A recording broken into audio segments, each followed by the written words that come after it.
The following is a presentation of Fox Sports. We are Fox Sports. We are Indiana.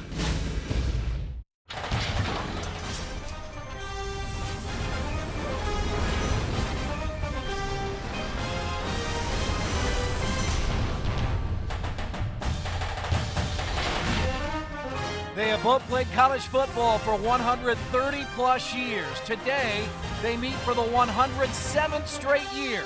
It's the 124th Monon Bell rivalry between DePauw and Wabash. And today we're at Blackstock Stadium in Greencastle, Indiana, as the rivalry is resumed. It's the Wabash Little Giants and the DePauw Tigers. So good to be with you on this November Saturday afternoon with Brad Wochomurka. I'm Chris Denari. 124th edition of this rivalry. DePauw snapped a 7-game losing streak last year with a win in Crawfordsville. This is what both teams have been eyeing all year long. This is what these kids eye their entire DePauw and Wabash careers. I mean, we're in Greencastle, just 27 miles to the north of us is Crawfordsville. These kids went to high school together. They played against each other in high school. This rivalry is homegrown in every form and fashion, Chris, and it is going to be a tremendous end of the season, final game of the regular season for both these teams this afternoon. These are two outstanding Division III programs. DePauw is 8-1 on the year. Wabash is 7-2, and they have high-powered offenses. Both average better than 30 points per game. Yeah, and it's two different ways that they move the ball. Wabash obviously on the ground. Ike James, a phenomenal player, 15th in the nation, Division III in rushing offense per game. The Wabash Little Giants and the Tigers, they're going to spread you out. Jake Lasky, the quarterback, has big targets to throw to, and he can run as well. Both of these teams can really move the football, Chris. Well, you talked about Ike James. These teams have outstanding players. Ike James, the sophomore running back for Wabash. Andy Hunt, the junior wide receiver for DePauw. Yeah, in a game like this, it's a big-time game. You need big-time experience. Ike James has some Division II pedigree at St. Joseph's College, and Andy Hunt, of course, huge last year in the Monon Bell game. Caught the winning touchdown from his brother Matt with under a minute to go. Both of these guys know what it means to play in a big game on a big stage, and they're both phenomenal talents for these two schools. Again, DePauw won last year in Crawfordsville, 37-34. We have a good one today. It's the 124th edition of the Monon Bell, and you're watching on Fox Sports Indiana. 60 minutes, Wabash always. Go, boys! Go!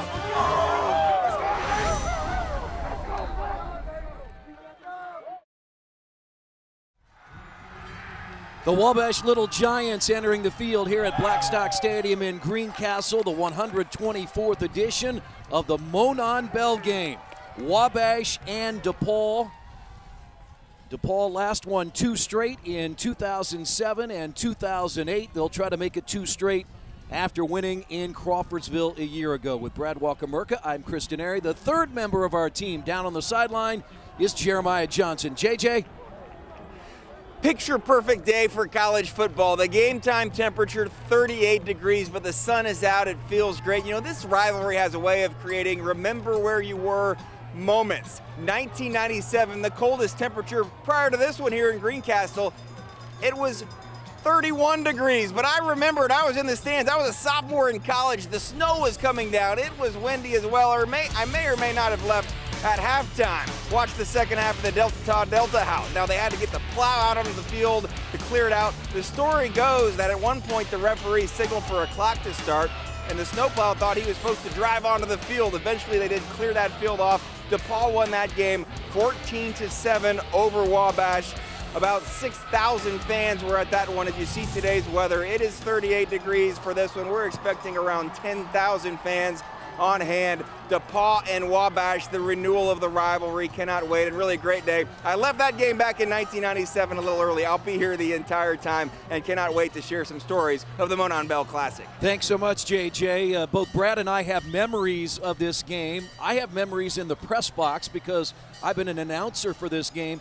You've been an announcer as well, but back in the early 2000s, you played in this Monon Bell rivalry for DePauw. Yeah, and there's absolutely nothing like it, Chris. Getting up for this game really all year, all season, and then of course when Bell Week finally arrives. And it's going to be a key to watch in the early part of this game. I mean, a Division III athlete usually doesn't have a game that means this much and is this hyped. So don't let the emotions get the best of you. Stay under control. No mistakes early on, as everyone has a lot of juice flowing as we get ready to kick here in Greencastle. And we know there are so many fans here in Greencastle wearing the red of Wabash, the black of DePauw. Don Morrell, the second-year head coach of the Wabash Little Giants. This is his 6th Monon Bell game. He was an assistant for 4 years, 15-4. And the veteran is Bill Lynch, 43-16, 8-2 back in 2004 before he went to Indiana as an assistant to Terry Hepner. Has been a head coach at both Ball State and Indiana in the Division I ranks. Was also the head coach at Butler. He's a Butler alum. And again, DePauw won the Bell a year ago. So many of you watching throughout the country, the watch parties, either a DePauw or a Wabash watch party, or many of you are together today watching this 124th edition of the Monon Bell. Skylar Nehrig will kick it off for Wabash. They won the toss, they deferred. They opted to kick to start this game, and we're ready to go. The 124th edition of the Monon Bell game. Wabash and DePauw is underway. And the kick taken by DePauw. And that will be knocked out of bounds at about the 18-yard line, and that's where the Tigers will start 1st and 10 in their first offensive possession. Yeah, interesting to see that Wabash deferred. You know, something we'll have to keep an eye on, too, is the wind here in Greencastle, Blackstock Stadium. A bit up on a hill, and it is windy down there at field level. So a team that likes to pass the ball like DePauw, obviously that'll affect the kicking game, but throwing the ball as well. So we'll see if maybe the decision to defer maybe alluded to the wind a little bit for Don Morrell. Jack Roberts had the return out to the 19-yard line.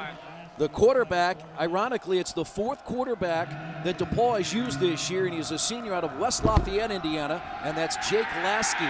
He likes to keep the ball, but opts to hand it off to Ramon Lopez, who is the running back to start the game for DePauw.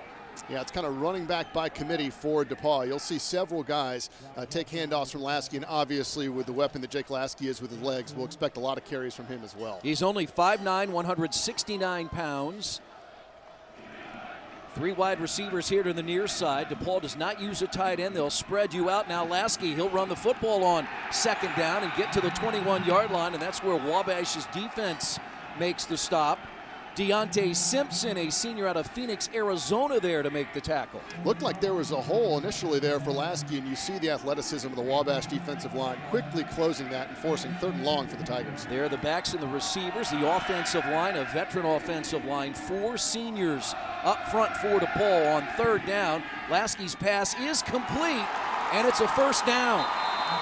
Catch made by Nolan Ayers, a big wide receiver at 6'4" out of Indianapolis and Cecina High School. Yeah, great job by Ayers. You'll see here getting body position on the cornerback, and this is a huge advantage for the Tigers. They have not just big, but massive wide receivers height-wise for the Division III level, something that Bill Lynch says they will try to take advantage of, throw the ball up, use the body, and try to make big plays. Lasky completing 59% of his passes. Again, he took over late in the season. The starting quarterback for DePauw, Matt Labus, was out to an outstanding start, a junior out of Westfield, Indiana, and Guerin Catholic High School. He tore his ACL. And that's why Lasky now, who started the season as a wide receiver, is now the starting quarterback for this DePauw team. They have it 1st and 10 at their own 37-yard line. Andy Hunt is in motion, and DePauw keeps it on the ground with Ramon Lopez, a 5'9" junior out of St. Charles, Illinois, has rushed for 355 yards and 6 touchdowns this year. Yeah, not the biggest DePauw offensive line. You saw him get swallowed up right there, so it could be tough going for Lopez on the ground early on.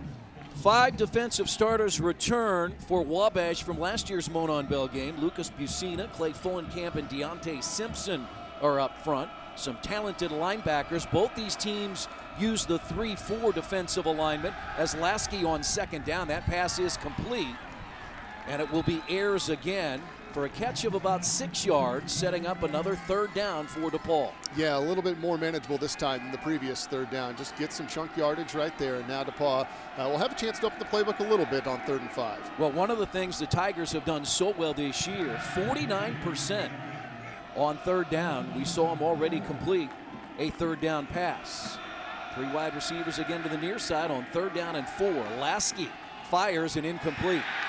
Yeah, not sure if that was maybe a misread between quarterback and receiver there, if Lasky just threw it behind his intended target. But unfortunate miscue, because that was a wide open look and easy first down for the Tigers. That was intended for Ben Wilson, a senior out of Batesville, Indiana. And now a punting situation for the Tigers. Hunter Seago is on. He's a junior out of Madison, Indiana, averaging about 35 yards per punt. Tyler Downing is back deep for the Little Giants. And he'll take the ball at about the 17-yard line and get out to the 25. And that's where Wabash will take over 1st and 10. Good coverage there by DePauw. A little bit of running room for Downing. Looks like we do have a flag on the play on the far side.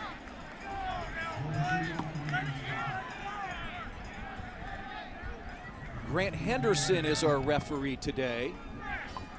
Both these schools are part of the North Coast Athletic Conference. DePauw starts the day in 2nd. Wabash is 3rd. Personal foul on the receiving team. Half the distance to the goal. 1st down, Wabash. And Chris, that's an uncharacteristic mistake. You look at both of these teams, one of the things they both have going for them is penalties. DePauw, in fact, 3rd in the nation in penalties per game, just 3.5. And Wabash, right behind them, not too far, 17th in the country. So uncharacteristic penalty on Wabash early on in this game. Yeah, these are the type of penalties you don't want, especially early in the game. Both coaches stressed, and in fact, when I talked to Don Morell on Monday, you want to get off to a good start, and this really puts you in a hole back at the 12-yard line. Yeah, good job by the Wabash defense to stop DePauw after that 1 first down. This kind of puts a buzzkill on that good defensive stand early on. Weston Murphy is a sophomore quarterback for the Little Giants out of Gilbert, Arizona, and the handoff to Isaac Avant. Isaac Avant is a sophomore out of Indianapolis and Warren Central High School. The 1-2 punch with Avant and James in the backfield. Yeah, we make a big deal of Ike James. We'll certainly see a lot of them, but they do go 2 series on, 2 series off, and this is what you got to be careful of. Maybe the nerves popping up a little bit. Let's see. Yeah, ball came out after the knee was down, but still, you don't want those mistakes in a game like this. He's rushed for over 500 yards. He lines up behind Murphy. Avant has running room again, the 25, the 30, and he has a Wabash 1st down. Well, if they can get a production like this out of Avant, it's going to be a long day for the Tiger defense that's so good against the run, 15th in the country defending the run, and that's a big play right there early on for Wabash. Big hole. James has rushed for over 1,200 yards. And now 3 wide receivers for the Little Giants on 1st down and 10, so they have their 1st down. And now Avant again, he's up the middle, and he's across the 40 to the 41-yard line.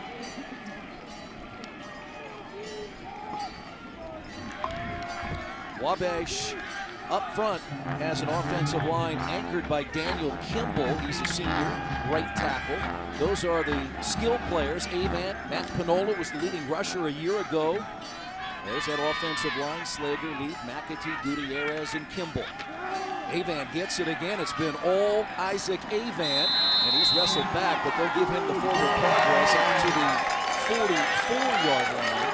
It'll be 3rd down and short now for Wabash. That looked like big play potential. Matt Kruger did a nice job of coming in there for the Tigers and stopping Avant cold after a few yards, but still, this is a big offensive line for Wabash, and they're having their way early, averaging over 290 per man. That is big, Chris, at the Division III level. You don't see that very often. You can see the effect it's having on DePauw early on. They rush for 264 yards per game. That's #1 in Wabash history.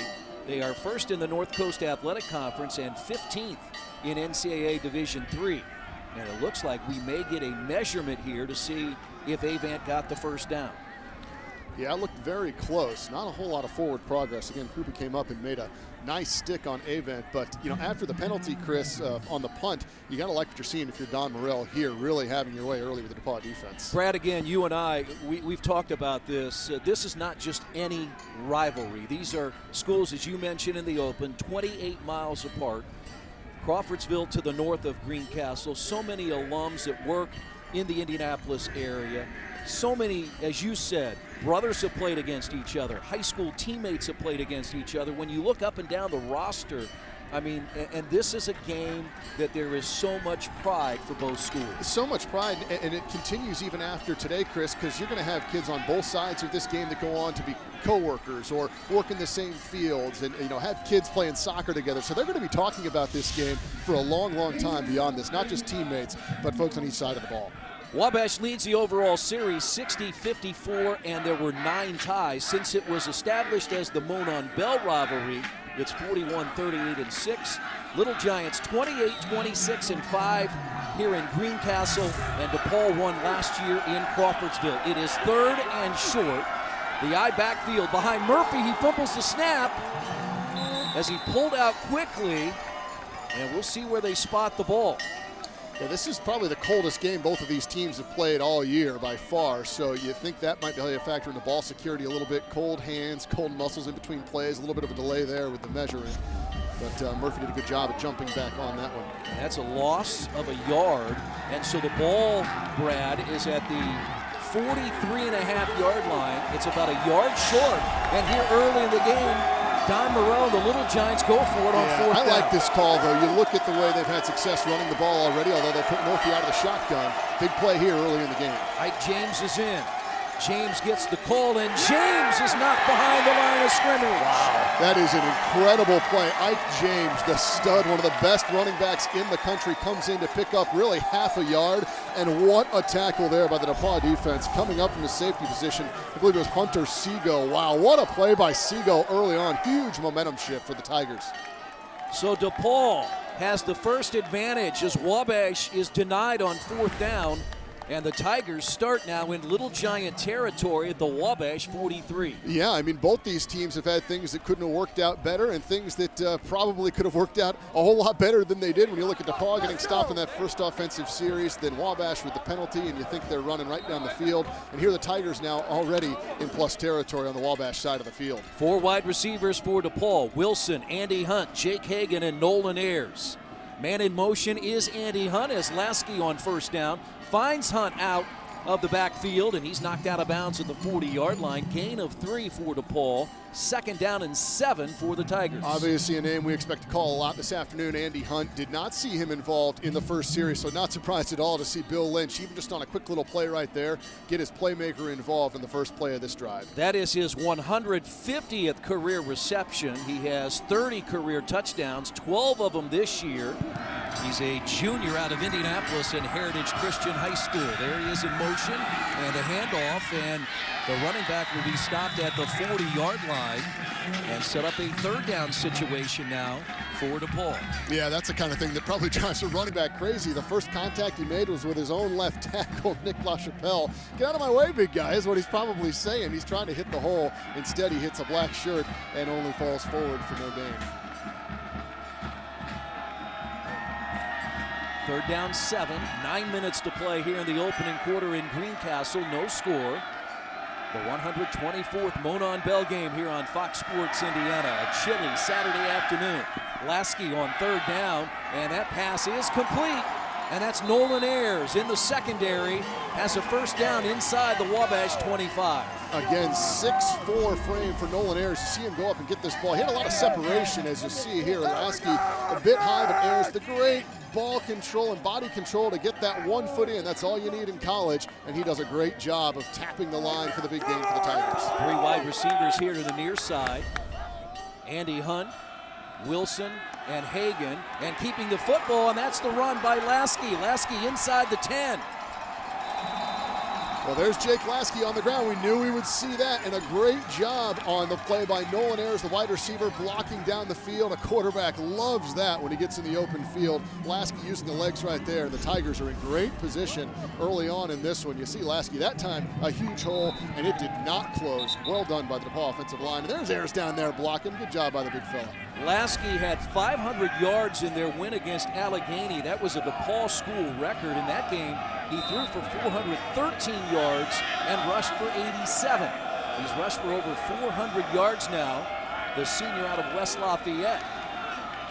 And that football is into the end zone. It's loose. It's a fumble, and let's see who got it. And DePauw has recovered the football in the end zone. Very, very close there. What a spinning run. It looked like the ball popped out very close to the goal line. We'll see on the replay if that was in already, but regardless, the Tigers right there to jump on it, and they take the early lead. Andrew Saunders wearing number 65, a senior out of Pittsboro, Indiana, and Tri-West High School makes the recovery. Yeah, let's see here. That's tough to tell from that angle. It got the ball out, dangerous around the goal line. But how about the offensive lineman down the field? I would imagine that's probably his first career touchdown at DePauw. James Deaton fumbled it in the end zone. Now Jake Tanner is on for the point after touchdown. The kick is up, and the kick is good. And the DePauw Tigers, after stopping Wabash on fourth down, march down the field 43 yards. And the Tigers have scored first here in the Monon Bell rivalry. A fumble recovery by Andrew Saunders in the end zone. And DePauw leads Wabash 7-0.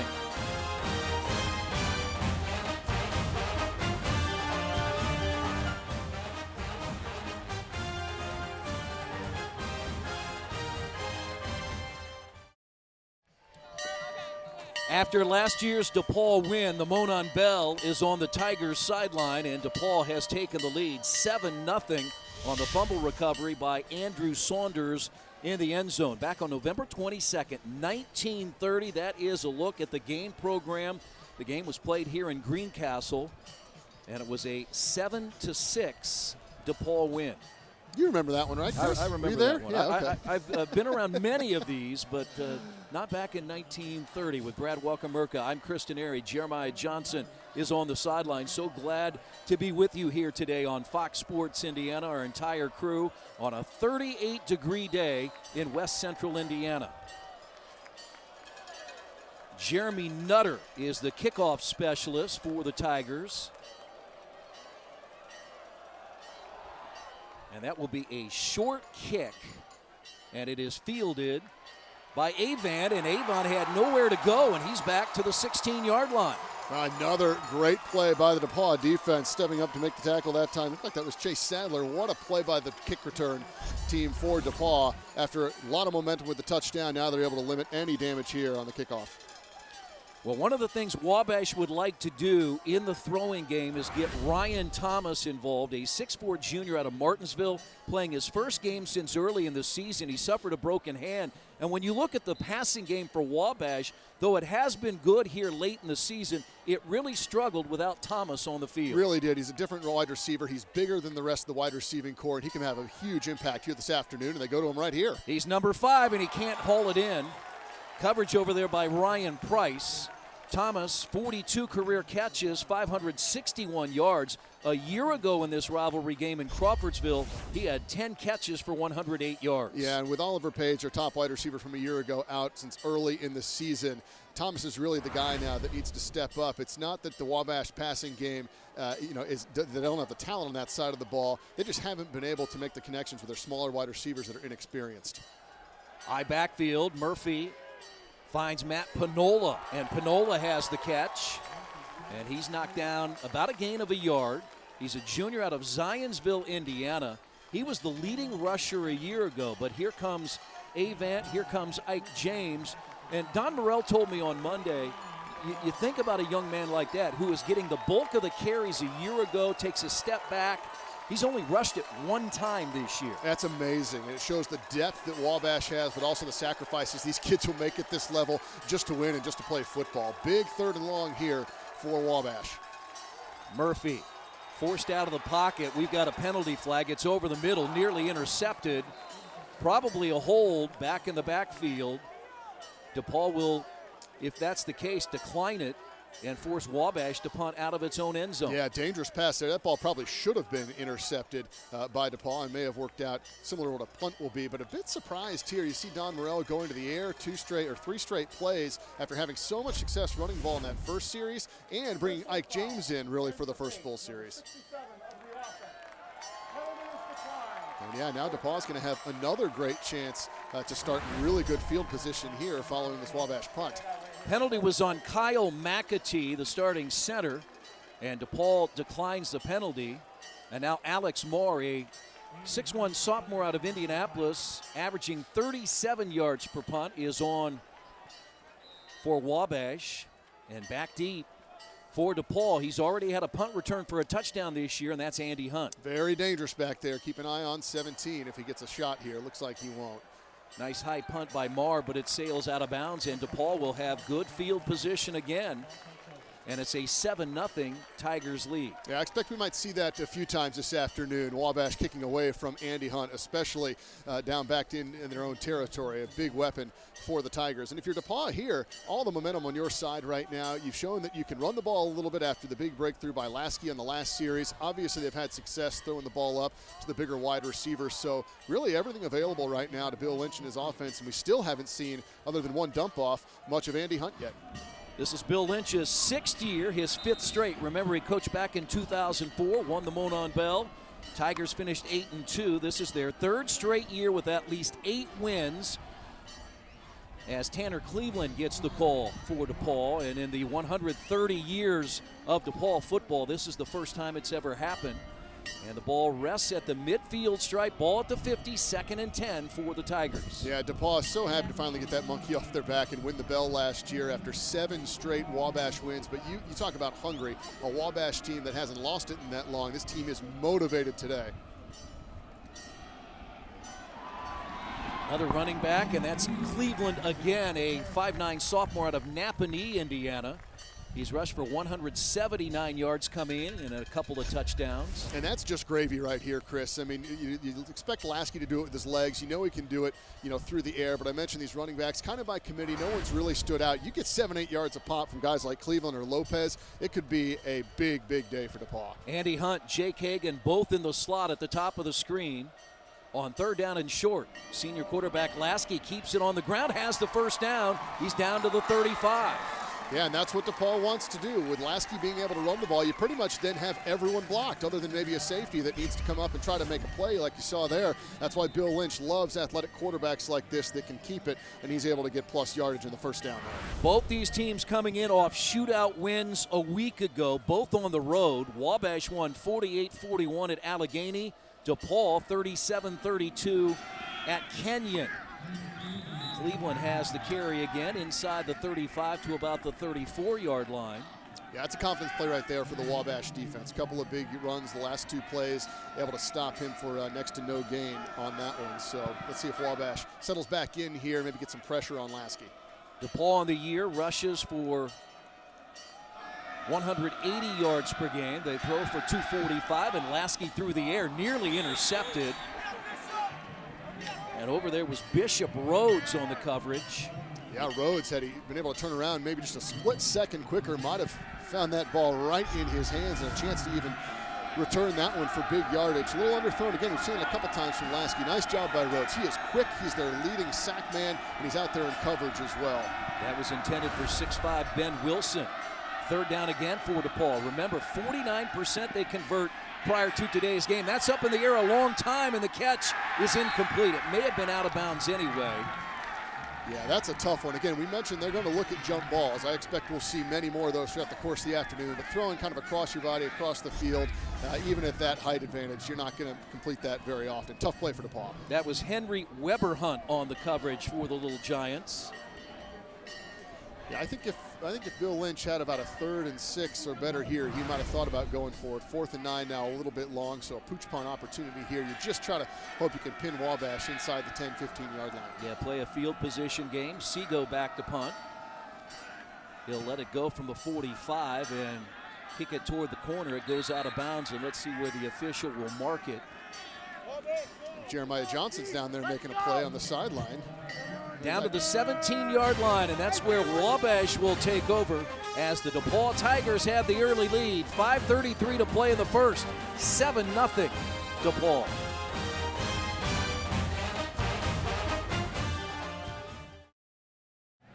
Back in Greencastle, DePauw with a 7-0 lead over Wabash in the first quarter of the Monon Bell Classic. Let's take a look at just the roster breakdown, and you can feel the Indiana flavor in this rivalry. 137 players dressed for Wabash, but so many of them are from the state of Indiana. Now, DePauw and Wabash, if you look through the states and then you add them all together, 190 total players from the state of Indiana. You know, basketball is often referred to as Indiana's game, but this is Indiana's game on the gridiron. We're back to live action.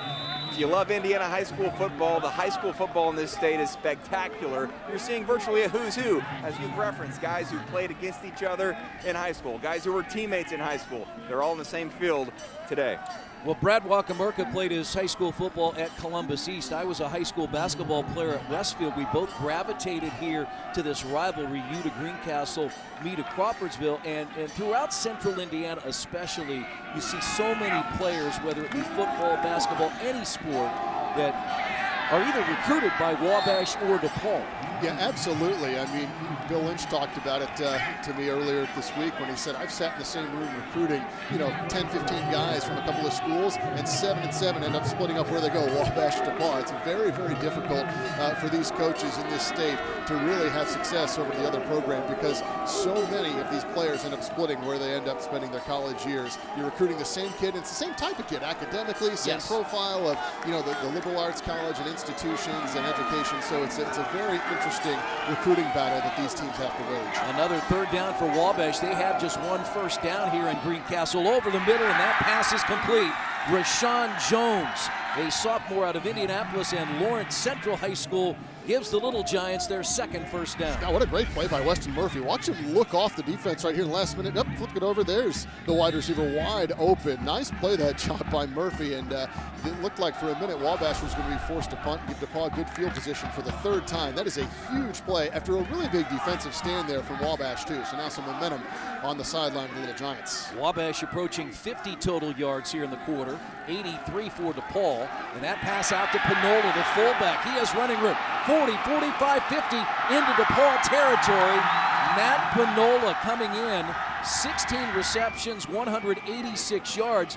They use him as a pass receiver out of the backfield. He doesn't carry the ball. Yeah, you mentioned how he was their leading rusher last year and had only one carry this year, but he's still a huge weapon. What a great play call and design here. No one on the backside of the play. Little misdirection, and Panola has all kinds of room to run. How about Wabash getting it done through the air right here, having some success moving it against DePauw? Panola had 2 touchdowns in the game against DePauw last year of 20 and 50 yards. Avant is met at the 36-yard line on first down as Wabash now in DePauw territory trying to even up the score. It's like a bullet. Hunter Seago out of the defensive backfield. Second big play he's come up to make in the rush game. Of course, had the tackle on Ike James on the fourth down earlier. Seago, a hard-nosed player, a lot of experience in this game as well. Big tackle there to slow down some of the momentum for Wabash. Coming in, Seago, 36 tackles for the Tigers. Second down. Ike James has come back in as Avant takes a seat. Panola is the fullback, and James gets the carry, and James dives his way to the 34-yard line. Yeah, this is a big win for DePauw when you look at only 1 or 2 yards of carry. That 3-4 defense of theirs, the strength really right now on the defensive line, but it's designed in a way that may allow a couple of yards on a first and a second down. It's not going to tackle the runner in the backfield for a loss very often, so being able to put Wabash after 2 runs into a third and long like this, that is a great job by the DePauw defense. Big play for the Little Giants here. Ike James is the 11th Little Giant running back to top 1,000 yards in a single season on third down. Murphy out of the pocket, rolls, and that pass is incomplete. It was intended for tight end Dylan Baresh. And now fourth down, we saw Don Morrell go for it in his own territory. Do you go for it again here on fourth down? This is right on the line. I mean, this is similar to where, he went for it even further backed up in the first series of the game. I think he is going to go for it here. You got a little bit of momentum. You've got DePauw backed up just a bit if you're able to, if they turn the ball over here. So we'll see what Morrell decides to do. He's thinking long and hard, and I think he is going to pin him back. And so the Punt team will come on. Alex Marr for the second time.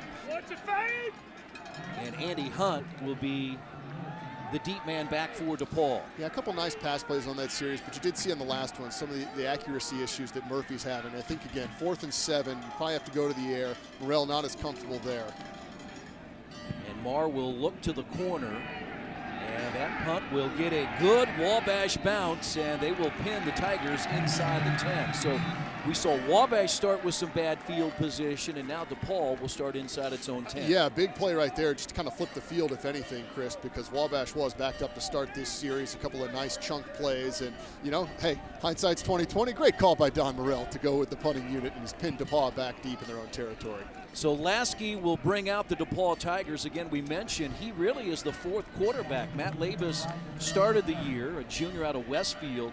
DePauw had such a good quarterback who finally got them the Monon Bell a year ago, and Andy Hunt's brother Matt, who was basically a 4-year starter for the Tigers. And there's Andy Hunt, the younger brother, 41 receptions, over 800 yards. He's one of the 4 wide receivers in the spread formation for the Tigers, and the Little Giants do a nice job defensively. Yeah, no running room there, and it's hard going early on for Lopez and Cleveland, but Andy Hunt certainly need to look to try to get him involved. Those numbers you saw, those are big-time numbers at the Division III level. 12 touchdowns after 9 games, over 800 yards. He is a playmaker. He's the one guy Don Morrell said we have to know he is at all times. We'll see how DePauw tries to get involved here in this series. Tigers have used 3 running backs today, Lopez, Cleveland, and Deaton. Lasky, and that pass is incomplete. It's intended for Chase Sadler, and now 3rd down and long for the Tigers. Yeah, nice play design. This is great, but it's tough to always execute these back shoulder throws, and it looked like he slipped just a little bit. Good ball location by Lasky. Would have been a 1st down. Now, this is a really, really big play here in this game. Yeah, want to make sure you take care of the football here on 3rd down and 10. You don't want to get too greedy. Sure, you'd like to get a 1st down, but you don't want to make a mistake. Yeah, and that wind's picked up a little bit. DePauw could be punting into it. We want to get a few yards here to make that easier, if not a 1st down. Lasky out of the backfield. Lopez has the catch, and Lopez knocked out of bounds at about the 12. And now the Tigers forced to punt on 4th down. Yeah, Wabash is going to start with by far their best field position here, you would think. So a nice job by the Wabash defense after Don Morrell elected to punt, pinned DePauw deep, and you sense a little bit the momentum shifting here after the early score from DePauw. Now Wabash looks to have a great opportunity following the punt here. And as you said, Brad, Hunter Sega will be punting into a pretty decent wind here at Blackstock Stadium in Greencastle, and the stadium sits a little bit up on a hill, doesn't it? It does, yeah. Not a lot of protection, and he just got that punt away. But yeah, into the wind here, and you see Wabash going to start with great field position. And that wind will be a factor, absolutely, both in the kicking game, as you saw there, and for DePauw throwing the ball the rest of this afternoon. Yeah, Little Giants will start at the DePauw 35-yard line. So let's see now here if maybe Don Morrell tries to really unleash the running game, and Ike James, didn't have he's had success on that first drive before getting stopped on the on the 4th down. Then not a whole lot after that, and they went to the air in 2 big chunk plays last time. So I think the Little Giants have done a nice job of putting DePauw back on their heels, guessing a little bit, and the playbook is open for Don Morrell. Well, we apologize for those of you. We have some technical issues, but as you're watching, 7-0. DePauw has the lead, 1:34 to play in the opening quarter. James is the running back behind Murphy on 1st down. And James gets the call, has some running room to the 30 and down to the 28-yard line. Ike James on 1st down this year, averaging 6 yards per carry. And that allows you to do so much with your offense, Chris. That is a huge number and really opens things up. And there's James, the first kind of chunk yardage we've seen from him this afternoon on the ground. Let's see if Wabash just tries to ground and pound the rest of this drive into DePauw territory. Yeah, a little surprising that they, as you said, they threw the ball. 70% of the time they like to keep the ball on the ground. And now Murphy rolls out of the pocket. He has a wide receiver open for a 1st down, and that's Ryan Thomas. Good to see him back on the field. We talked about it at the start of the game. He had the first pass dropped, so now he's back, caught a ball, back in the flow of this game. It's a big target for Murphy, and Wabash moving after that 1st down. They've done it on the ground, they've done it through the air now. They've got an injury on the field for DePauw. Weston Murphy comes in, 8 touchdowns and 6 interceptions on the year. Has thrown for over 1,200 yards. He's a 6'2", 202-pounder out of Gilbert, Arizona. And when Jeremiah Johnson showed Indiana for Wabash with 105, the next state was Arizona. And in talking to Don Morrell this week, he said Wabash has always had a connection to the state of Arizona and done very well in recruiting kids to come. They really have. I'll never remember in my playing days getting beat up pretty bad by a couple of Wabash guys that were from Arizona, so I remember that very, very well. They have a nice pipeline down there, and heck, I'm sure it's a pretty good recruiting visit too. James the carry, and James wrapped up by a host of DePauw tacklers. One name you will not hear today, and we talked to Bill Lynch before the game, and that's Matt Mitch, the 6'3" junior defensive end out of Indianapolis Cathedral. They had hoped he would be able to play, not able to go today. Yeah, and he's really one of the emotional leaders of their defense, not to mention one of the most talented players on that defensive line. Has an ankle, tried it out, looked to see if he could go a few plays, a few series, and just not at 100%. They thought might be a liability out there, but he's down on the sideline pumping his teammates up. Ashawn Miller is the nose tackle, and James into the teeth of that DePauw defense sets up a 3rd down and short now for Wabash. So it's going to be a big play to start the second quarter for the Little Giants. 3rd and medium, 3rd and about 5 yards as they are threatening after an early score by DePauw. So we'll see what Wabash can do when we come back. We played a quarter in Greencastle. DePauw recovered a fumble in the end zone. An offensive lineman, Andrew Saunders, with the touchdown. We head to the second quarter, the 124th Monon Bell game, and DePauw leads early, 7-0.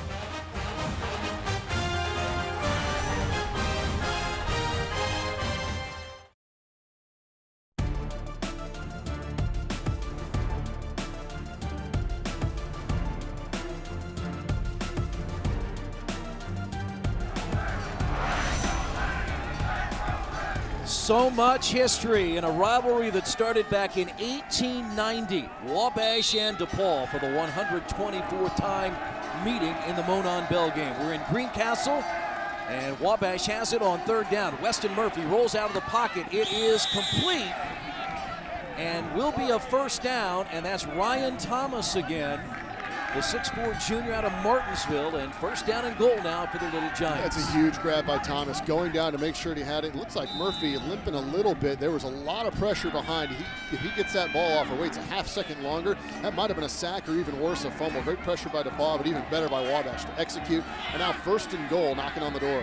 Isaac Avan is back in. He's the running back with Murphy. And a timeout taken by the Little Giants as they're attempting to tie the score here in Greencastle. Yeah, one thing to keep an eye on, Chris, right before the end of the first quarter, we saw a quick injury from DePauw. David Corey, one of their safeties, limped off. He's back. That's a big injury potential. DePauw's had a lot of safety injuries this year, so good to see Corey back out there to start the quarter. All right, let's hit to the sideline, and here's Jeremiah Johnson. JJ? Well, for the first time in 5 years, Matt Hunt is not playing in the Monon Bell game. Matt Hunt, a 4-year starter for DePauw, of course, last year led the Tigers to that win through the touchdown pass to Andy, your brother. How many times have you thought back to that final drive when you take over with 2 minutes to play in your final football game and how perfect an ending it was? It really was the best ending possible to my career, and I couldn't ask for a better place to play. And I just love DePauw. I love that we got this great tradition with Wabash. We'll take a look at that play, a corner route, about 24 yards out. 13 yards out. It's probably about a 19-yard pass because it's about 6 yards in the end zone. I've seen it a lot. How many times did you and your brother practice that one? That specific play, a lot. We ran the corner route a lot. It was kind of our bread and butter. Let's go back to live action with Chris. Maybe I'll get a quick question after this play. All right, thanks, JJ. Matt Hunt led the DePauw Tigers to the win a year ago. And now 1st and goal. Avan trying to get to the end zone and will come up just about a half-yard short. And now 2nd and goal for Wabash with a chance to tie it here early second quarter. That's a nice wrinkle right there. The direct snap to Avan, everyone moving to their right, open up a nice hole. He dove just short of the end zone, but Wabash looking good right here. But something we haven't seen yet. Nice direct snap, good play, and now the big guy James back in the backfield. Ike James has 17 rushing touchdowns this year, offset behind Murphy on 2nd down. James the call, and James into the end zone, and Wabash within a point. It's 7-6 DePauw. Those big guys up front, I mentioned over 290 pounds on average. They open the door. James able to walk in for the touchdown, and what a drive for Wabash. After getting down early in this one, the decision to punt on fourth down pins DePauw. DePauw 3 and out, and Wabash great field position. They take advantage of it and go in for the score. Well, you said that big offensive line on the right side, Kimball at almost 300 pounds, Wyatt Gutierrez at 282, and James went behind him as Skylar Nehrig is on for the point after the hold of Austin Nightingale, and the kick is good. And we're all even here in Greencastle now at 7 apiece. Yeah, great response by Wabash right there. And this has kind of become a field position game early on, Chris. We've seen both teams in their scoring drives take advantage of really, really good field position. For Wabash, able to really establish the run there. But the big third down catch by Thomas, I know the Little Giant faithful, really happy to see him back in the game. A key play there down inside the 10-yard line to keep the drive alive. And we've got a good one already early here in Greencastle. Well, JJ, 2 new quarterbacks this year in this rivalry. Last year, 993 yards of total offense. You talked to Matt Hunt. He went toe-to-toe with Connor Rice a year ago. Don Morell said after that game, when it came down to it, the best player on the field won that game. That was Matt Hunt. Matt, in your final game, what did it mean to win this after 3 unsuccessful attempts? You knew you only had one more shot. You knew it was your final college football game.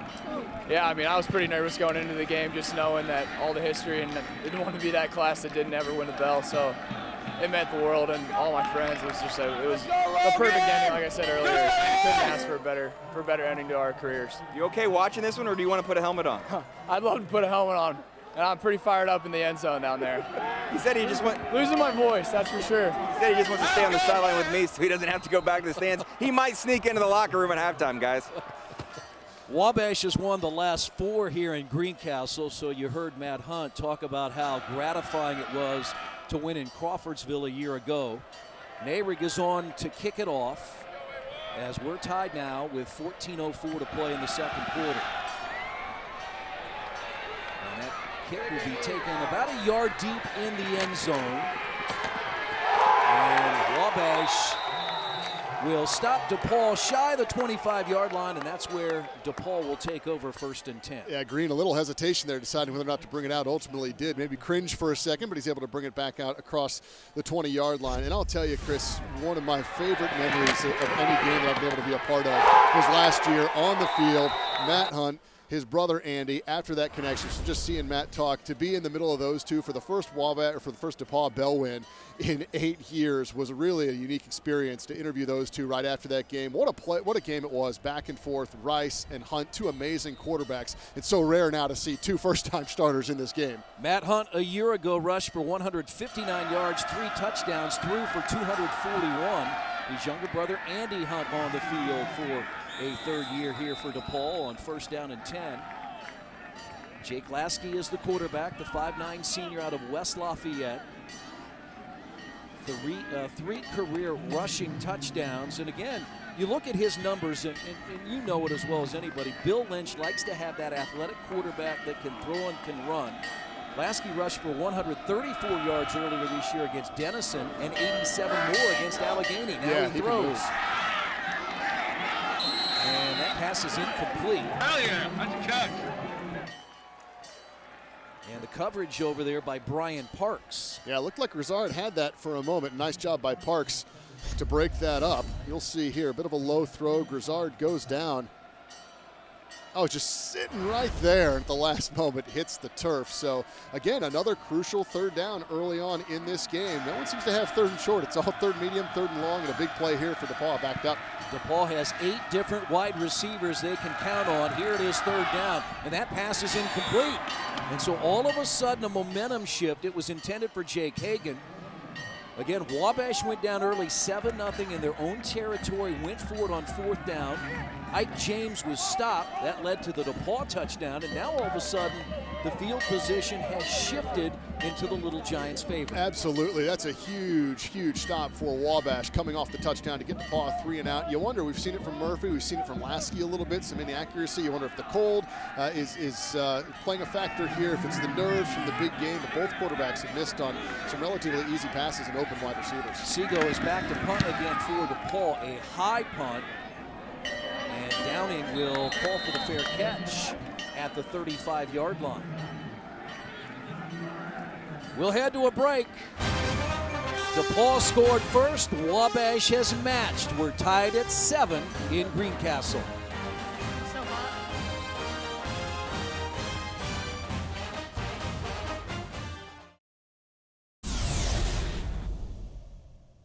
Well, let me introduce my other color commentary. It's going to be Chris Denari, who is a letterman from Wabash.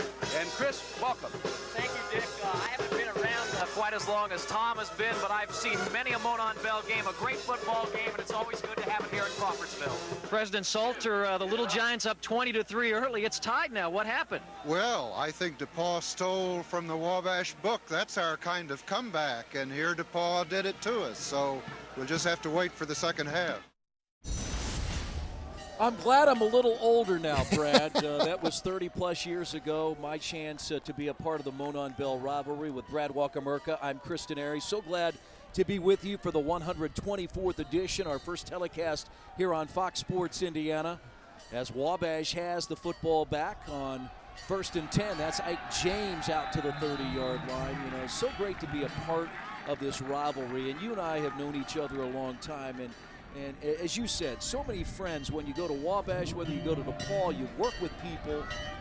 It's one of the neat rivalries in all of sports. It really does make it special to interact with people, you know, during, as a student, as an athlete, and then afterwards professionally. It just makes the rivalry so special. But you looked great there. I mean, you haven't aged a day. A lot of hair there. A lot of hair back in the 80s. Hey, you still got the hair. That's good.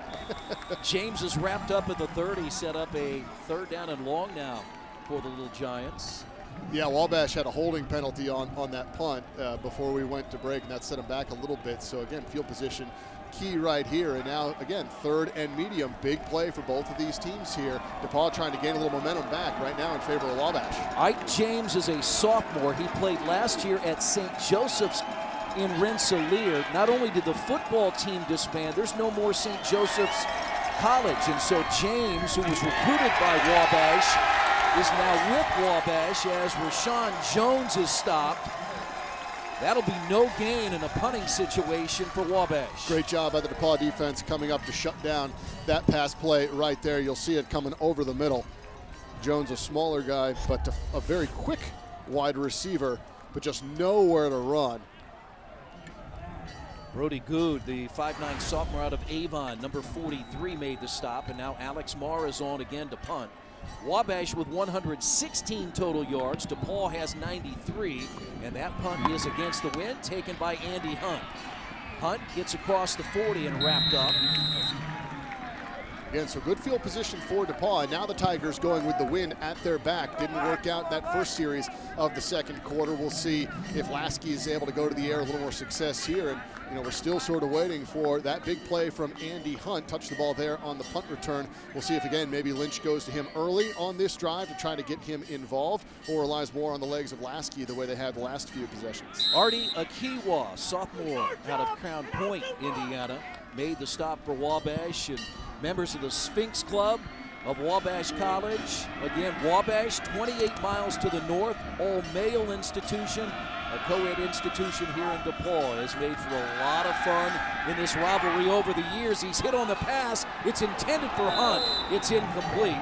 Coverage by Brian Parks. Yeah, Hunt's not happy. We'll have to see here what happened, because it looked like he had a step for sure and then didn't take the best angle to the ball at the end, I thought. But let's watch the replay, and you'll see the pressure by Bishop coming off right away, too.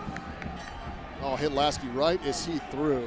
He is quick. And Hunt, you know, I don't know if he lost that in the sun, just misjudged it a little bit.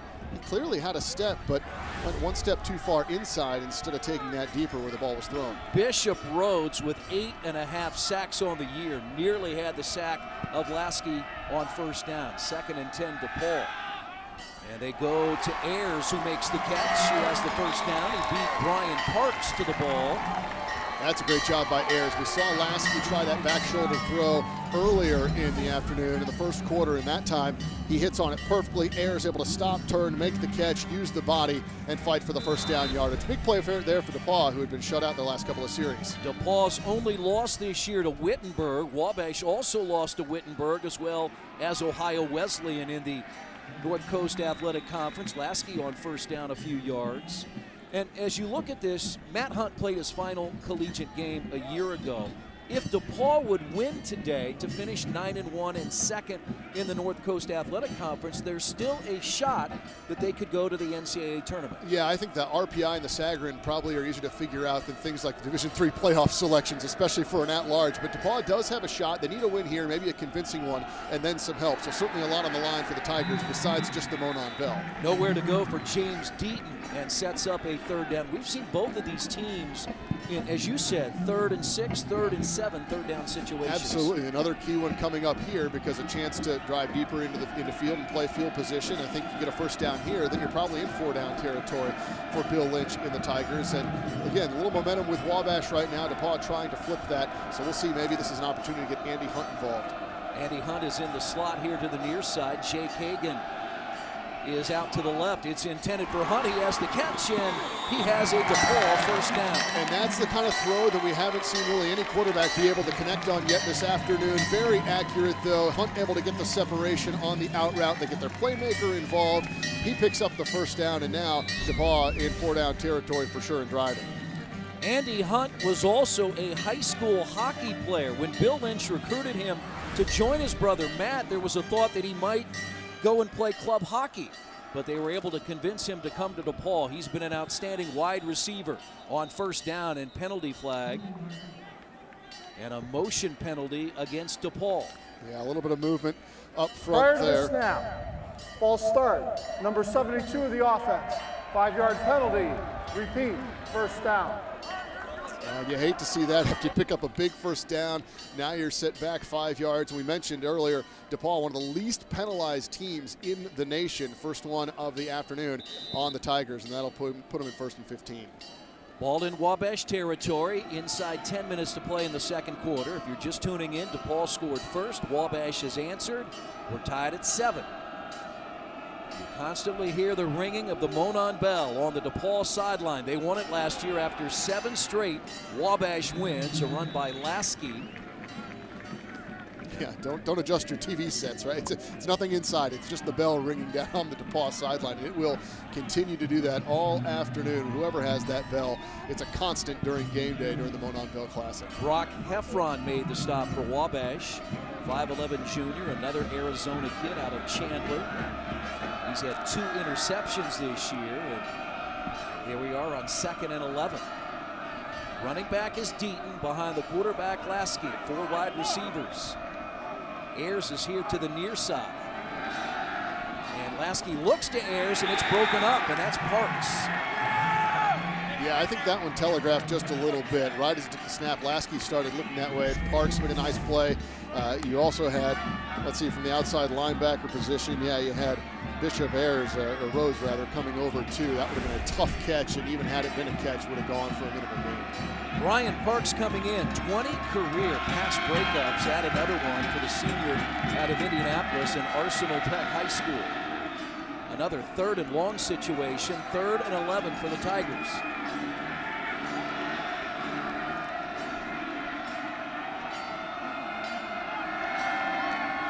Lasky pressure, and it's going to be a pass interference call. Now the question is, was the pass catchable? Yeah, we'll see. I like that call initially, Chris, because the safety rather walked up, and that left Ayers one-on-one on the outside right at the snap of the football. So I love the decision to go there to the one-on-one matchup, but you're right. Was this ball catchable? They're going to discuss that now. Wabash had the pressure coming from the outside. Henry Weber Hunt.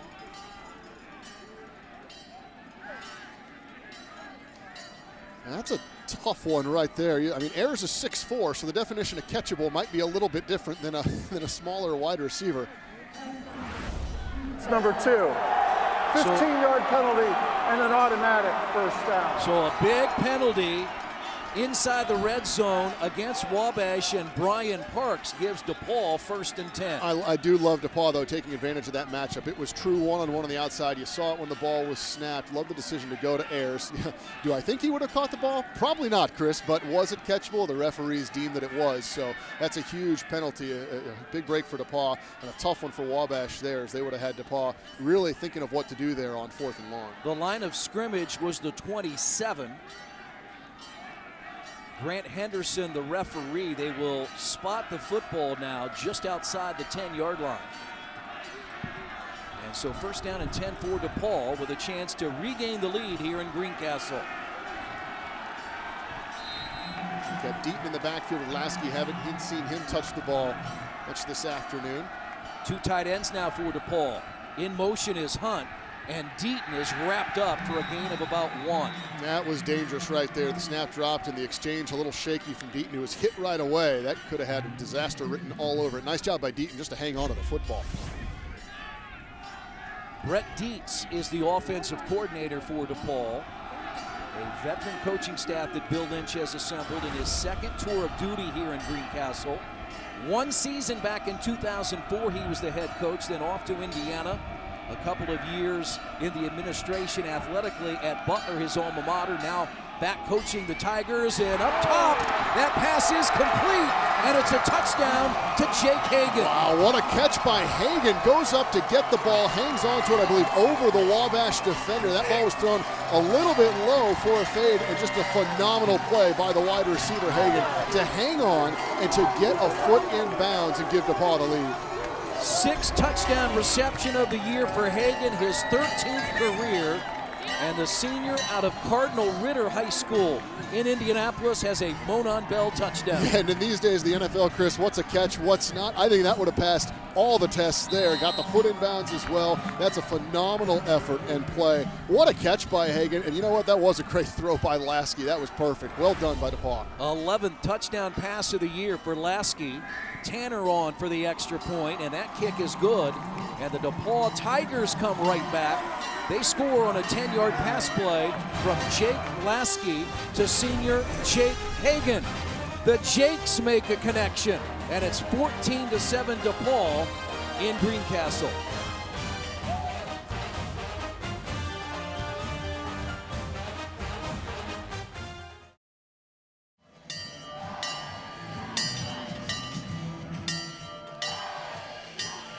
DePauw is back on top, 14-7, as Jake Lasky finds Jake Hagan from 10 yards out. And the Tigers here in Greencastle lead 14-7. We're at Blackstock Stadium. The field is also named after Nick Morosis, the longtime DePauw coach who continues to volunteer as a staff assistant for Bill Lynch, and I know you know Coach Nick very well. You played for him. Yeah, absolutely. Love my time here at DePauw playing for Coach Nick. Just an all-time great here. And a funny story, before the game, I saw Coach Nick back behind the stadium, and he looks at me, and you know, Coach Nick calls everyone Chief, says, "Hey, Chief, I can't find my sideline credential. I got to call my wife. You think they'll let me in?" And I say, "Nick, just point to the scoreboard and tell them there's my credential. And if they need anyone to ask, tell them to come to me, and I'll tell them to let you on the sideline." So classic Coach Nick. You got to love it, baby. That's what he used to say, and you got to love that man. Jeremy Nutter back to kick off for the 2nd time for DePauw, and that's Downing that fields it inside the 5. He has some running room across the 20, 25, and he's met head on by Connor Perkins, who makes the stop. And it's a 14-7 DePauw lead. For more on the longtime coach, Nick Morosis, here's Jeremiah Johnson. JJ? Coach Nick, 80 years old. He said a little bit later this year he's got a special reunion. He was an IU assistant coach on the Rose Bowl team.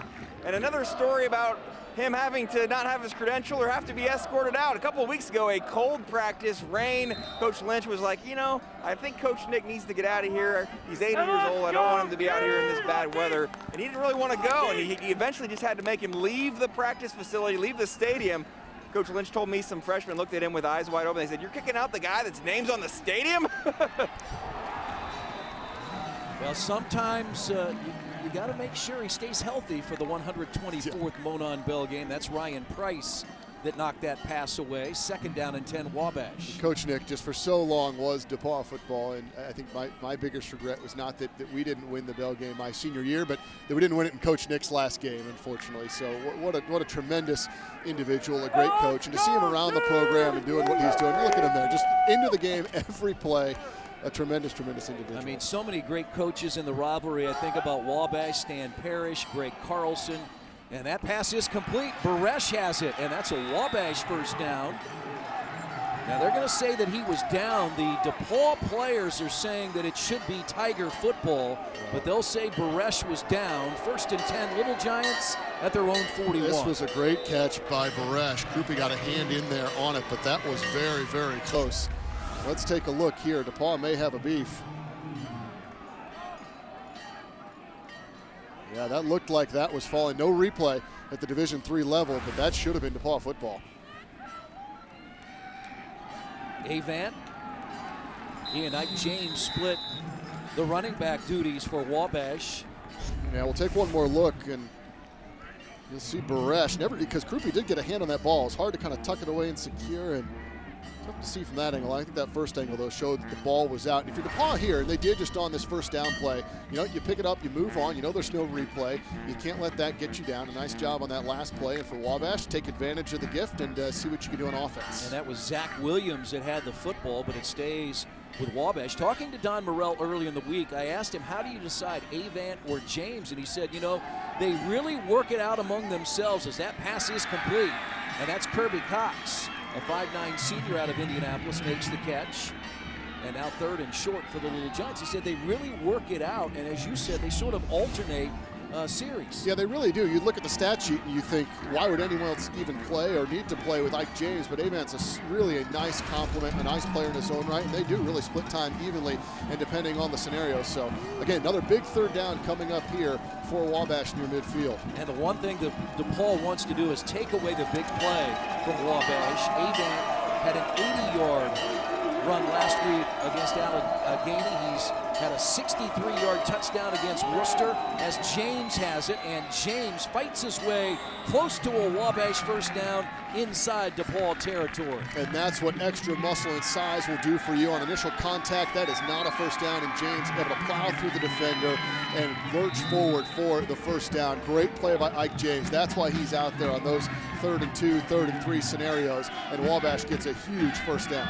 Clock ticks inside 7 minutes. That's Don Morrell, the 2nd-year head coach, a 4-year assistant for the Little Giants. Such great tradition since the mid-70s. Wabash has had one losing record. That was in 1990. They've been a dominant Division III program, a multi-year champion in the North Coast Athletic Conference. The pass is complete. Rashawn Jones has it, and a penalty flag, and that may be a personal foul against the Tigers. Yeah, that's a bad play right there after the whistle. Again, a team that doesn't make a lot of mistakes and commit a lot of penalties, and we'll wait and see. It certainly looks like that's what that is. Nice job going down to get that one by Jones. You'll see he had to pluck it right off the turf. Yeah, that's a late hit. That was David Corey coming in. We're talking about this for a little bit, but Morrell standing right there. He's not screaming and yelling yet. Well, the question would be, is it a targeting call? Right, because he did make contact with the head. And clearly the runner was down. Was it sort of in the normal course of trying to make a play? Was he already jumping at him? We'll see what the officials decide here. This could be a big 15 yards.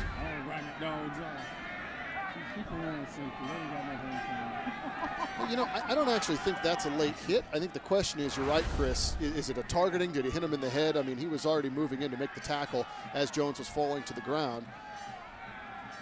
And they're really taking a long, hard look at this. Last time they held it up, they decided to stick with the penalty, the pass interference down at the other end. And we'll see what they've decided here. There's no foul for targeting. And I think that's a good call. Yeah, I do too. I mean, you saw that replay again. You put it in normal speed too. Definitely wasn't a late hit. He's fallen down. The kid's already started his dive, the defender. I think that's a good job to pick that up. And again, here at the Division III level, while we're here on Fox Sports Indiana, no replay mechanism that the officials or a replay center can look at it. Absolutely. And I don't blame Don Morrell for being a little bit upset. You throw the flag, stick with the flag. I certainly would do the same thing. But I think after the officials got together, they did the right thing. They picked up that flag. But still, nice game gain on first down. Great catch there to make it 2nd and short for the Little Giants. Murphy is the quarterback. Has thrown for over 1,200 yards on the year. 2nd and short. He'll go through the air again. And that pass is complete. It's Ryan Thomas, and he has the first down. And this is big for Wabash to get Ryan Thomas back. Oliver Page a year ago had a big Monon Bell game. He was injured with a broken ankle in game 2. Thomas was injured in game 4. So Weston Murphy has had a very inexperienced receiving core for most of the year. Yeah, he's throwing it to a tight end. He's throwing it to a number 1 running back, converted to more of a receiving running back. And he's done a really, really nice job. But his wide receivers have been smaller targets, so getting Thomas back is huge. And that helps set up the running game with Ike James on first down, and a nice job by DePauw to bottle him up. Again, James through the first 9 games, averaging 6 yards per carry on first down.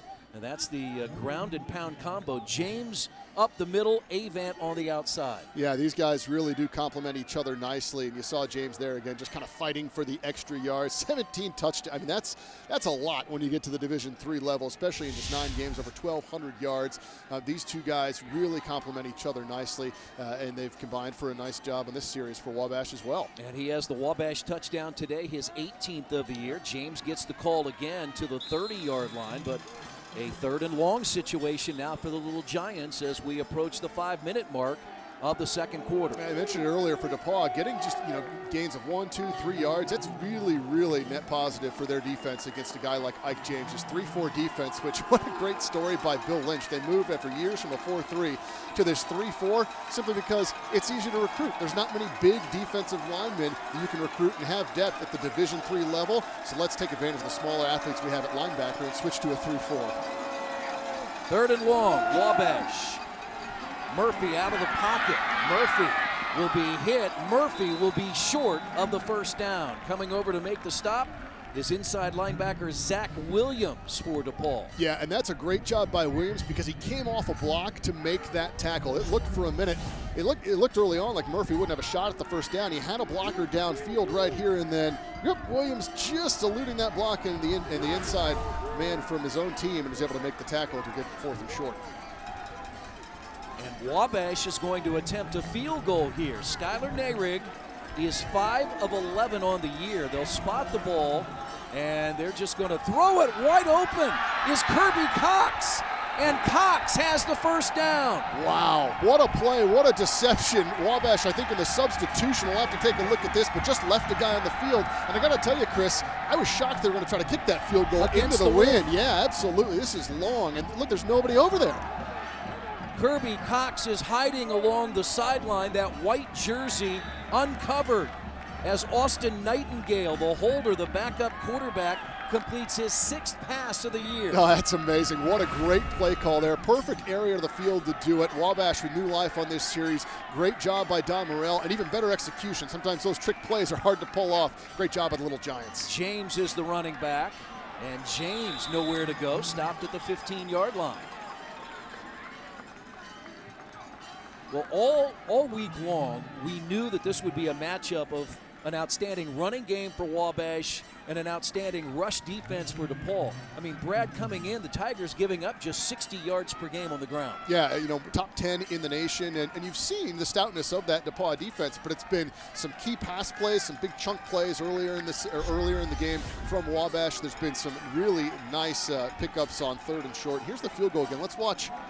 You can see over there, almost all the white jerseys, no one can see him. 14 over there hiding on the sideline. Great execution by Wabash. James has it again, and James, a second effort, gets down to the 12-yard line.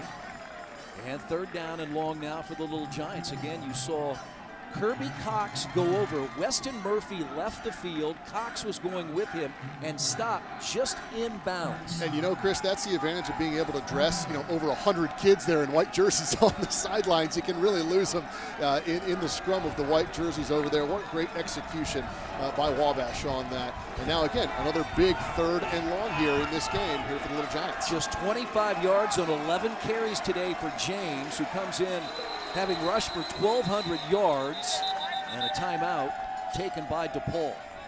So already in this rivalry, you see so many strange plays. We saw a fumble recovery in the end zone by a lineman for a touchdown.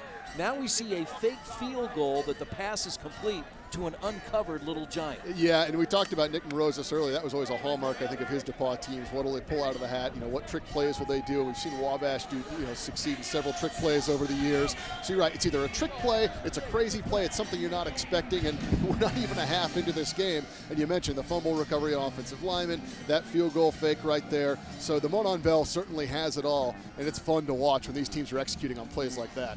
1985 will flash back in this Monon Bell rivalry. The Little Giants and DePauw back on November the 9th. We had a dog come onto the field. So all kinds of trick plays and chicanery and what have you during this Monon Bell Classic.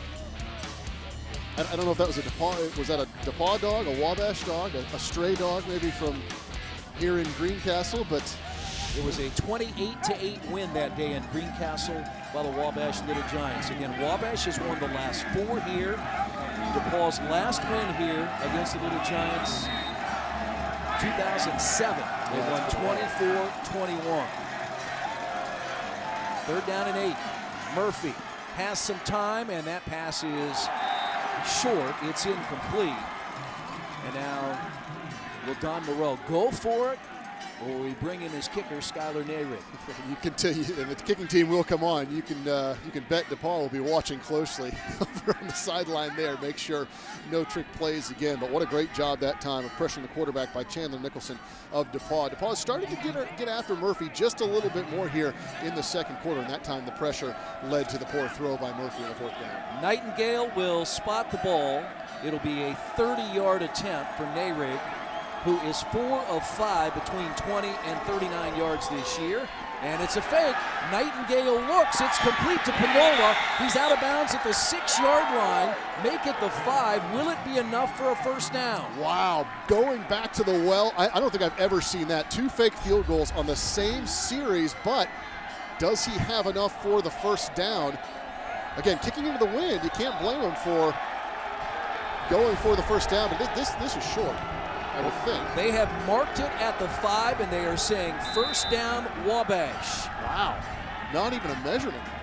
So the Little Giants pulled 2 tricks out of the playbook on the same series, and Bill Lynch is wondering why there's not a measurement. Yeah, I thought, looking at where the sticks were, they had to get just inside the 5-yard line, but got to give credit to DePauw and Don Morell, or the Wabash and Don Morell. 2 fake field goals for first downs. And now they give the ball to James. James fights his way.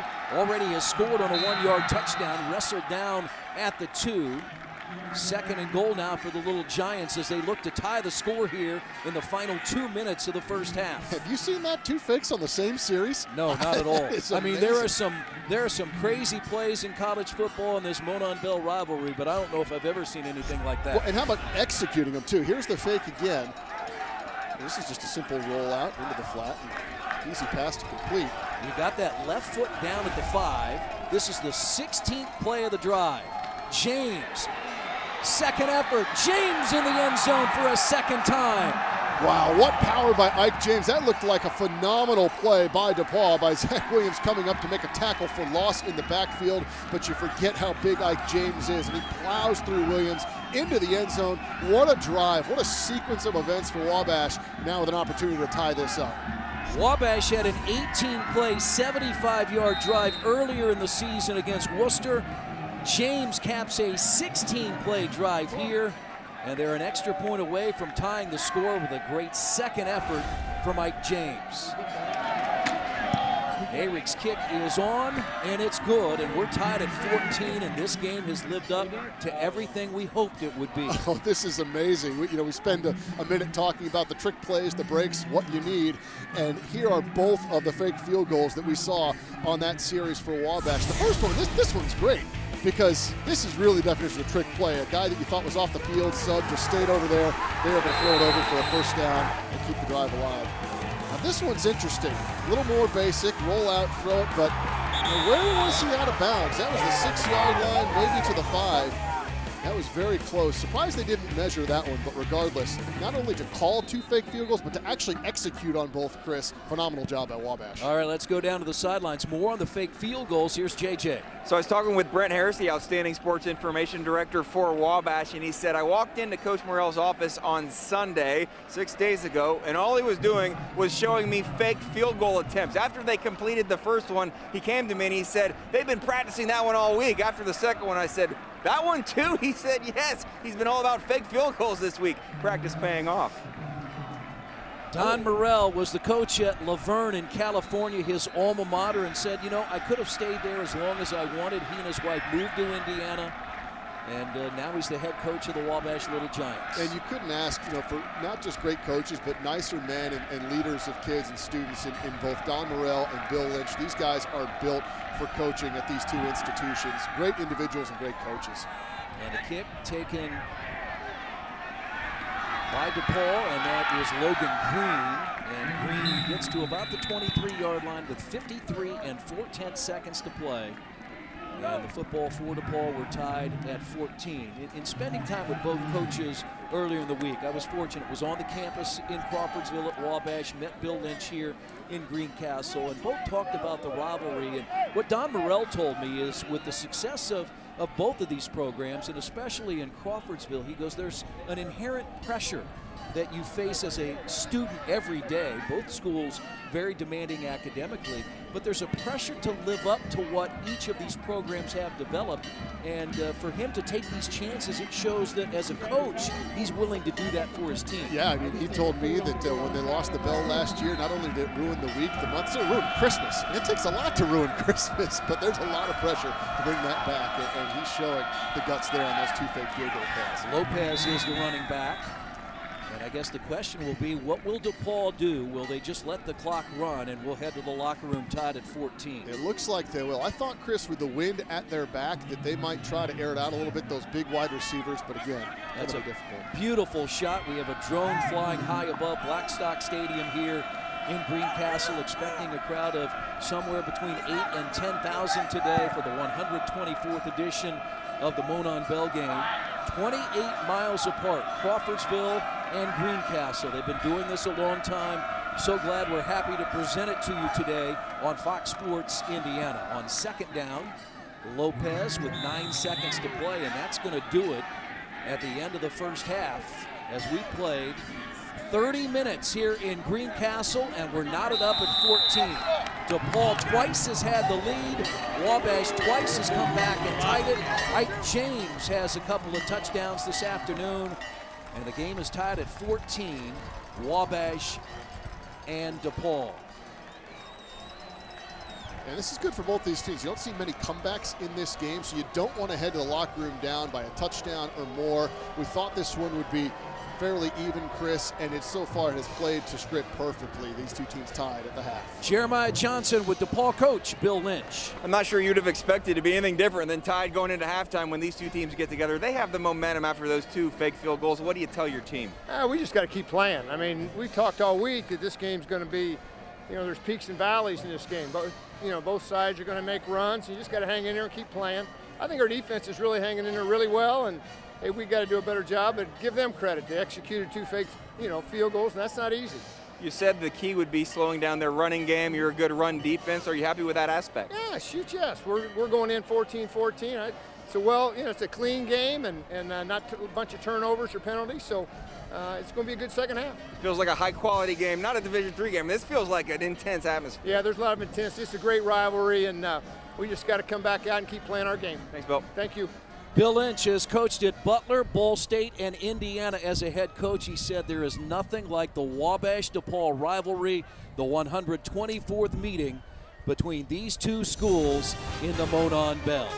Wabash and DePauw tied at 14. Our halftime show is next from Greencastle. You're watching today on Fox Sports Indiana.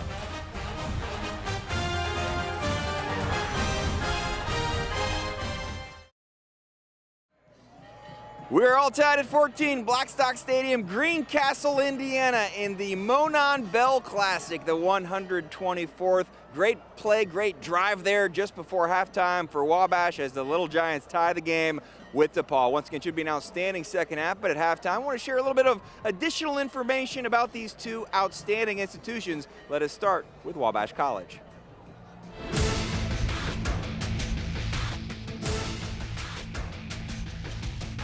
At Wabash, student athletes strike the right balance between scholarship and sportsmanship.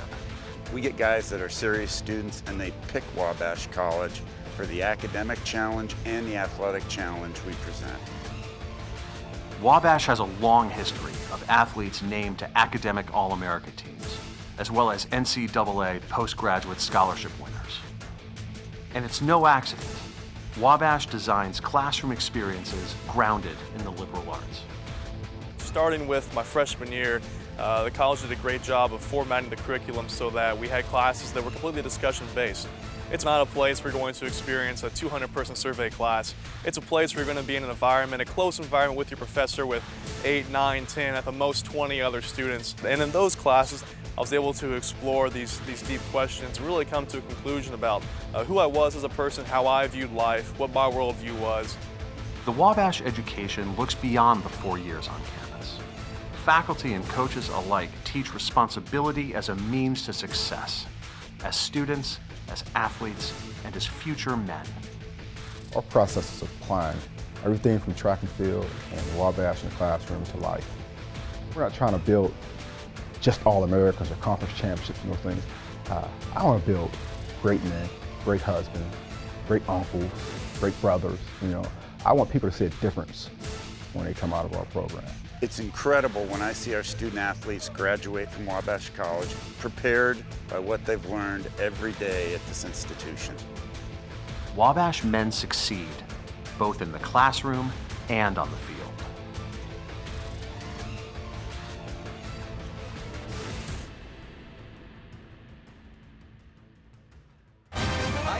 With 2 touchdowns in the first half, 19 now on the season, tying for third in Wabash College history. More on the DePauw Tigers after this, right here on Fox Sports Midwest. Blackstock Stadium, Greencastle, Indiana, on Nick Morose's field. We're all tied at 14 between Wabash and DePauw. When games were played on a home field, this series is about as close as it could be. 55, 54, and 8 is the overall record. The home team with an advantage. If Wabash is to win here at DePauw, that will be exactly a 500 record. So you heard a little bit more about Wabash College in the last segment of this halftime show. How about we check in on the DePauw Tigers? Ralph Waldo Emerson told us that to know even one life has breathed easier because you existed is to have succeeded. By that definition, DePauw has succeeded 100,000 times over. And while I loved DePauw when I was a student, I love DePauw more today because of the way it has changed.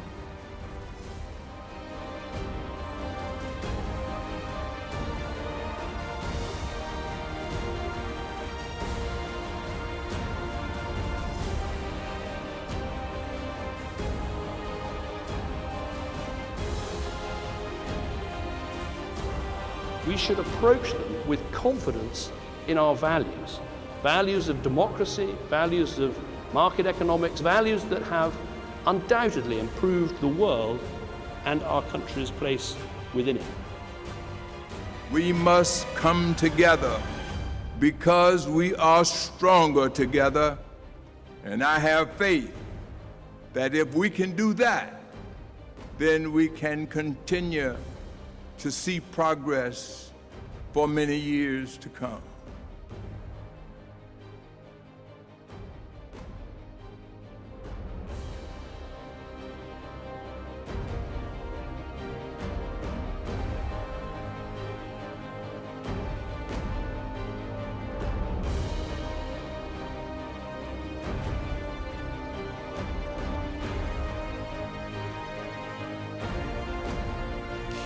I encourage you to find your light, and if you're out of it just a little bit, I hope you jump and stand right in the center of it. But yeah, just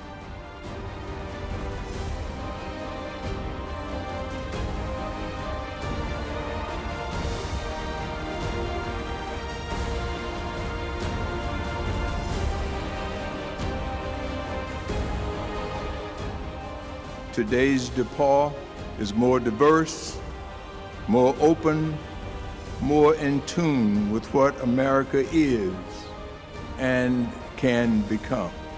123rd edition of the Monon Bell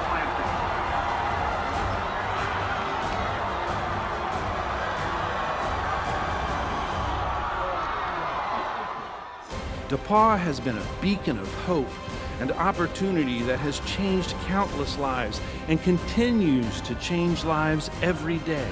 And our good and important work will never finish.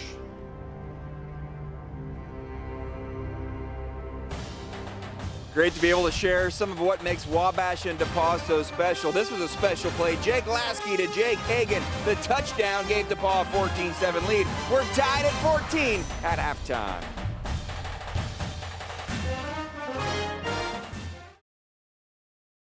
Here are the stats. Wabash has rushed for just 78 yards. They average nearly 240. They've thrown it for 115 yards. Really, the numbers are surprising when you look at what DePauw's defense has been able to do on the ground, but Wabash has had success throwing the ball. They really have, Chris. They had a couple of big plays and then a couple of really key third down passes. And, you know, I think if you're Don Morrell, you would take 8 for 16 for 86 yards from Jake Lasky in the first half. I think if you're Bill Lynch and you told him, hey, Ike James is only going to run the ball for 33 yards on 15 carries in the first half, he'd take that as well. And, well, here we are, tied at 14. Well, this is the reason they had the 17-play drive. They had 2 fake field goal trip plays. That's amazing. On the same series, and with just in a matter of moments of each other, that first one, a real good substitution disguise. The second one, the rollout, the throw here, just picking up the first down, and then resulting in a nice touchdown run from James where he bounced off the tackler. Great job by Don Morrell, and even better execution by the Little Giants. Wabash had completed 67% of its fourth down plays this year. Add 2 more, tied at 14.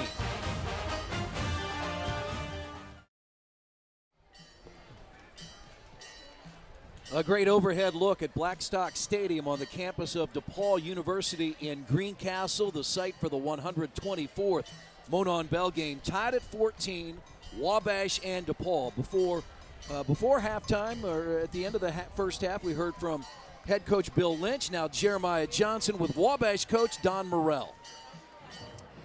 Coach Morrell looking like a genius there, back-to-back fake field goal attempts. How much did you work on those in practice, and happy are you with the execution? We didn't know if we were going to have our kicker, so we had to do something, and they let him play, but we went ahead and ran the fakes.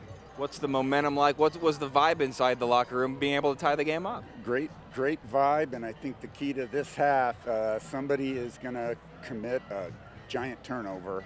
It's not going to be us, okay? But turnovers, and then I think the first team to score in this half has a big advantage too. We talked about the running game. Are you thinking you could get even more on the ground than you got in the first half? Traditionally, we run the ball for a small amount in the first half, and teams wear down, and we do better in the second half, so that's what we're hoping for. Keep an eye on that. Thanks, Coach. Thank you. All right, Don Morrell talked about not having their kicker, Skylar Nehrig, and one of the reasons Skylar and some of his buddies from Wabash tried to steal the Monon Bell. That's a long history in this rivalry between Wabash and DePauw. If you have the bell, you protect the bell. If you don't have the bell, you try to get it. And they were not successful. And so Skylar Nehrig, there was some question if he would be able to kick in this game. Well, so much underlying that story there, Chris. I mean, first off, imagine if Wabash goes on to win this game, and a big reason is because they have to run 2 fake field goals because they don't think they're going to have their kicker because he almost stole the Monon Bell. That'll go down in lore for Monon Bell history. But you look at the heist attempt and everything. This is what a tremendous story. And both coaches just said, you know what, nothing gets hurt, no property destructed. We understand it's in the nature of the rivalry. These 4 kids from Wabash had that thing rolled out dugout of the Lilly Center here at DePauw. There was a pressure sensor underneath it so that the authorities came and caught him, but they really did their research. It was a good heist attempt in the history of this rivalry. Back in the 1980s, there was no pressure. No. We didn't have anything like that. No, you got it off the pedestal and out the door. It was gone. Right, yeah, right. yeah. Remember, Wabash won the toss and deferred to start the game, so Jeremy Nutter will kick for the Tigers, who are in the black, Wabash in the white. Downing takes the kick at the 10, 15, 20, 25, 30. He's out to the 35 plus, as Wabash will have good field position, and they'll work with the win here in the third quarter. Now, by deferring, that's what Don Morrell wanted to do, but Bill Lynch was clear to me on Monday, as much about the wind at this facility as anything, and DePauw will have the wind in the fourth quarter. Yeah, that could be big. So a huge third quarter for Wabash right now to try to take advantage of the wind at their back. And going back to Morrell's interview with JJ, I love the confidence, I love the approach. It's not the cliched interview. He tells you exactly what's going to happen in the second half, exactly what his team needs to do, how they play it out. I like that perspective from Don Morrell. Avant is the running back, as Weston Murphy on first down. He throws it, and it's incomplete over the head of Rashawn Jones, second down for the Little Giants. Avant rushed for 41 yards, James for 33 yards in the first half. Murphy is now 10 of 17 for 96 yards through the air. Yeah, and again, just high on that attempt there. We'll see if kind of coming out of the locker room again, maybe the cold for both of these quarterbacks. They each struggled with accuracy early in the game, got better as the first half went on, so something to keep an eye on here in the second half. They go to the air again. Murphy chased out of the pocket, and he will go down. And DePauw brought the pressure that time, really brought the house off the edge. A great job. The first sack of the game for the Tigers. 26th sack of the year for DePauw. They've had 12 different players with a sack this year. Yeah, you'll see Chandler Nicholson right here blows up the running back and able to get in there, one of a couple of Tigers that got a hand on Murphy for the sack. And so now, Wabash third down, 15, just underway in the third quarter in Greencastle. All three pass plays. Murphy has time over the middle, and it's incomplete. It's broken up. Murphy had time on that one in the pocket, went down the field, and looks like he had a man open in his favorite target, Ryan Thomas, but just couldn't come up with the catch. Some good coverage as well there, but nice pass protection from Wabash that gave the Little Giants a chance to complete that play. And it was Hunter Seago breaking the pass up. Seago's had a nice game in the secondary, coming up big on a couple of run plays, and now the pass break up there, got in front of it, in front of Thomas to break it up. So big stand there from DePauw. Andy Hunt is back. He'll receive the punt at the 26-yard line, and he's got running room. Hunt gets to the outside, and there's a penalty flag as Hunt will be taken down. And a penalty flag on the field. Coming over to make the stop for Wabash, Evan Jones. Yeah, that looked like it was going to be close to a block in the back, I think, on as Hunt tried to turn the corner. And I'm going to guess, based on where and when they threw the flag, that's what we're looking at. Again, field position crucial in this one. That's another penalty that's going to set DePauw back. You talked about it in the first half. Both these teams. There's no foul for an illegal block in the back. First down, DePauw. Wabash averages less than 5 penalties per game, and as Brad mentioned in the first half, DePauw less than 4. They are third best in the NCAA in that category. Yeah, I don't know how well they do in having officials throw the flag and pick it up, but clearly in this game, that's twice. And Don Morrell all the way out near the numbers on the far side of the field. I think that's exactly what he's yelling at the officials about. If you're going to throw the flag, call the penalty. That's twice in a short amount of time now that some big penalties potentially against DePauw have been picked up. 3 linemen up front defensively for Wabash: Lucas Bucina, Clay Fullenkamp, and Deontay Simpson.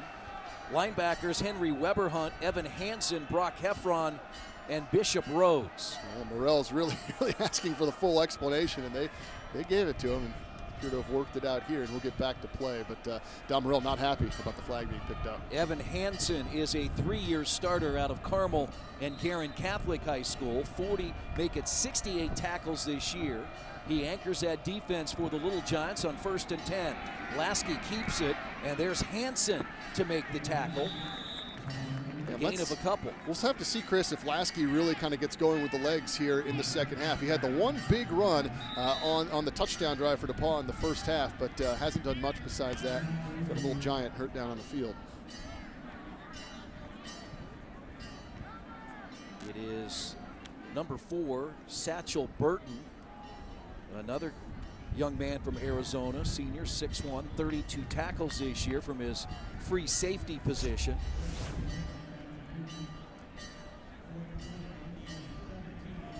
Yeah, that does not look good. And right away you saw several DePauw players actually in Wabash as well calling for the trainers from the Wabash sideline. Unfortunately for Wabash, it's a big loss too, because in the secondary they don't have a lot of size. Where they do is the safety position with Houston and Burton right there on the field, the 6'1", 193-pound senior. So that could be a pretty significant loss for Wabash if he in fact is done for the afternoon. Both coaches have talked during the week about turnovers. You heard Don Morrell. The defenses have been good all year long. Wabash has forced 17 turnovers, DePauw 19. And DePauw, surprisingly, has turned it over 19 times. So they're even on the year in the turnover ratio. Wabash comes in +4. Yeah, I think Bill Lynch would tell you they turned it over 19 times, and 18 of them were against Wittenberg. Yeah. In that game, where just nothing went right for the Tigers. But so far, clean game on the turnover front here for both these teams. But you heard Don Morrell. It's not a matter of if, but when in this second half, and it's going to be big when it happens. Wittenberg came on the road in back-to-back weeks and beat both DePauw and Wabash in Greencastle and Crawfordsville. Lasky has the first down. He fumbles the football, and let's see who has it. The ball is loose. Don Morrell talked about a turnover, and that ball was scooting free. Wow. And it looks like a big gain for DePauw as they recover the fumble. Wow, unbelievable. Right as we're talking about it, you hear what Don Morrell said, and Lasky looked like that play was just about over. He's fighting for extra yards, and boom, the ball pops out. And fortunately for DePauw, not only do they recover, but they recover several yards downfield. Nolan Ayers eventually came up with a loose ball. About 3 or 4 different players on both teams had a chance to pick it up. Yeah, this is close. Not sure if we were able to tell right there. He looked like it was getting close to down, just fighting for extra yardage, and that could have been disastrous for DePauw. So still waiting on that first turnover, but really close right there for the Tigers. And a lot of times this field turf is like glass, and the ball just sort of scoots, and that's what happened. But a first down for DePauw, now inside Wabash territory at the 43. Andy Hunt has some running room, gets to the 35. He's got a first down.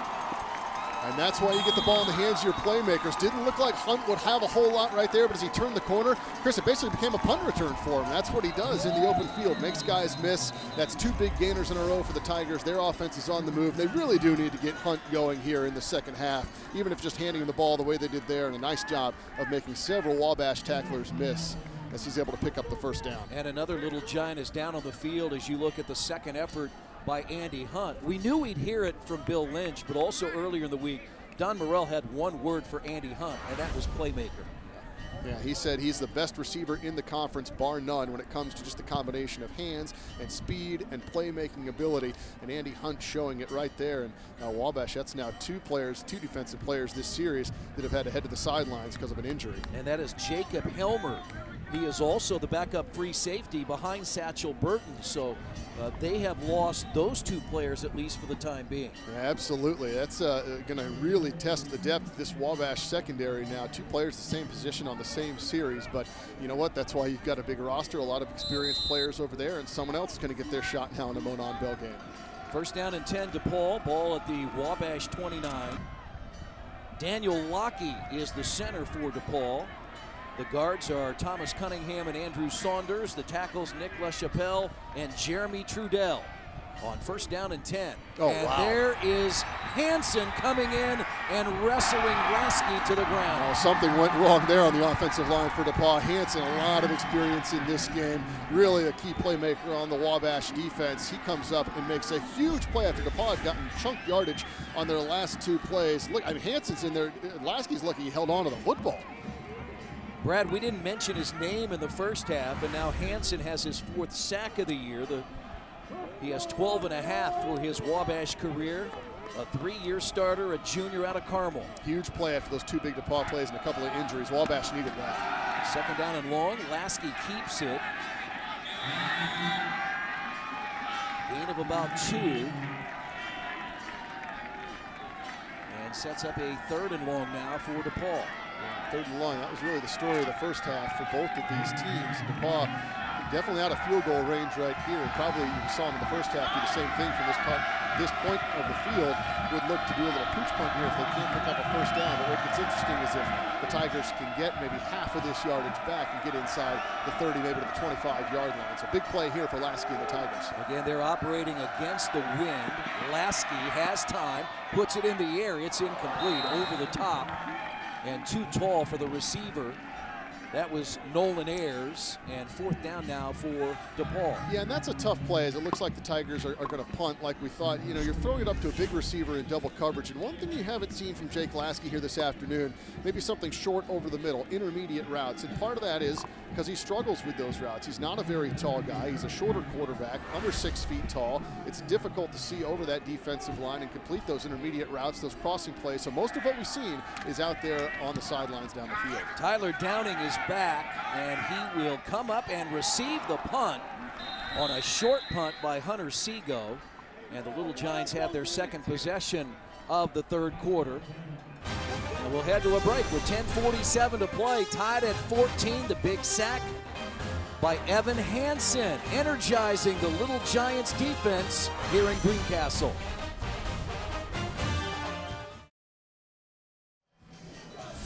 There are so many memorable Monon Bell moments. Let's take you back to 2001, a tie game, 14 seconds left. Jake Knott rolls around, heaves it towards the end zone, tipped ball.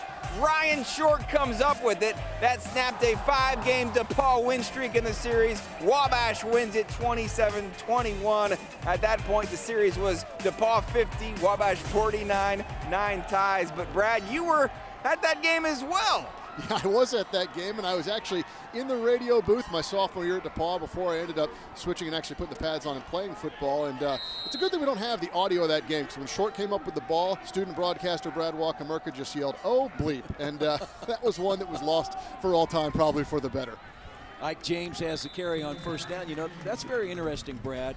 You had never played football until your junior year here at DePauw. Yeah, it's a great thing about, I think, being a Division III athlete. You know, in high school, I was a baseball, basketball player, cross-country runner, came here to play baseball at DePauw. I played for a couple of years and, you know, finally decided to make the switch. Wasn't playing a lot on the baseball team and always wanted to try football. Became a wide receiver and was able to play in a couple Monon Bell games and play for Nick Morosis. And it was a lot of fun, You know, so many people are broadcasters after their career. You went the other way. Yeah. You went broadcaster, and that's a sack. DePauw comes up with the stop. Kayvon Rahimi sacks Weston Murphy. And 3rd and long now for the Little Giants. Yeah, big play there from DePauw. We've seen him start to get more and more pressure on Murphy, but not able to get to him yet, you know, and really bring him down. So that's a huge play for the Tigers. And again, 3rd and long for another one of these offenses. Second possession of the second half for the Little Giants. And it's 3rd down and 12. Murphy now 10 of 18, 96 yards through the air on 3rd down.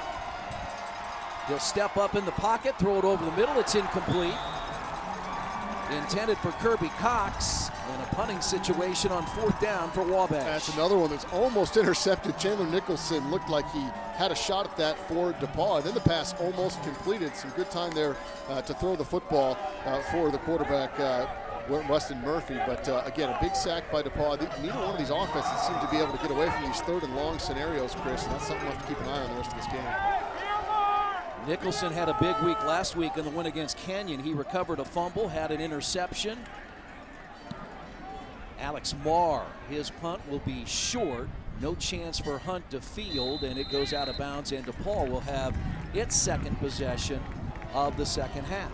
Yeah, Chris, I think back to the story real quick. I think I figured out why they put me from the broadcast booth back onto the football field. When you're yelling profanities, it's usually an easy way to end the broadcast career. But you know, that game is just one of so many great moments in this historic rivalry. Whether it's, you know, late heroics like, you know, that game, or last year we saw the Hunt brothers connect in the final minute. Jordan Haverkamp's field goal several years back here at Blackstock Stadium to win it in the final moments. The trick plays, it's all of what adds to the lore, and everyone has their own kind of Monon memory or moment. Whether it's a play, it's a game, it's an individual. Just classic tales that add to this rivalry year after year. First down and 10, Lasky for DePauw. They have it at their own 42. He's going to roll out of the pocket. He has some time. He throws it to the sideline. It's incomplete. Let's get an injury update on the sideline with Jeremiah Johnson. We saw a couple of Wabash injuries on the last possession defensively. Number 4, Satchel Burton, hamstring injury, but his return is probable. Meanwhile, Jacob Helmer, right shoulder injury, he is out. Now, Burton, while his return is probable, he is not on the field right now, so we'll keep an eye on that Wabash defensive backfield. Yeah, so good news there that both guys look like they may be able to come back. 3 wide receivers. Ryan Walters is wearing number 29 for Wabash. He's out here matched up on the near side as a 3rd and long situation now for the Tigers. Yeah, DePauw really just can't get anything going. I mean, Lasky had a couple of nice runs in the last possession there. Nothing, and still looking for a big pass play to Andy Hunt. It's been a couple of series since he's been able to connect on some of those outside routes to the taller wide receiver. So again, 3rd and long now for the Tigers. Wabash has the veteran cornerbacks in Parks and Walters on the outside as Lasky looks up top, and it's incomplete. Good coverage by Parks. He was running stride to stride with Nolan Ayers. A year ago, we saw a shootout, 37-34, almost 1,000 yards in total offense. Today, here in Greencastle, it's the defense that is the story. Yeah, absolutely, Chris. We made mention of it at the top of the broadcast. 7 Monon Bell starts combined for the 2 quarterbacks last year. 0 going in for Murphy and Lasky, and maybe we're seeing that a little bit with these 2 offenses. But again, a lot of football left to be played, and a tie game. It should be a good rest of the way. Seago back to punt, and he gets it away. It'll be a short kick again against the wind and get a Wabash bounce. Let's see where they spot it. Probably about the 26-yard line. And that's where Wabash will have it. It's 3rd possession of the 3rd quarter. Still tied at 14 in the 124th Monon Bell Classic.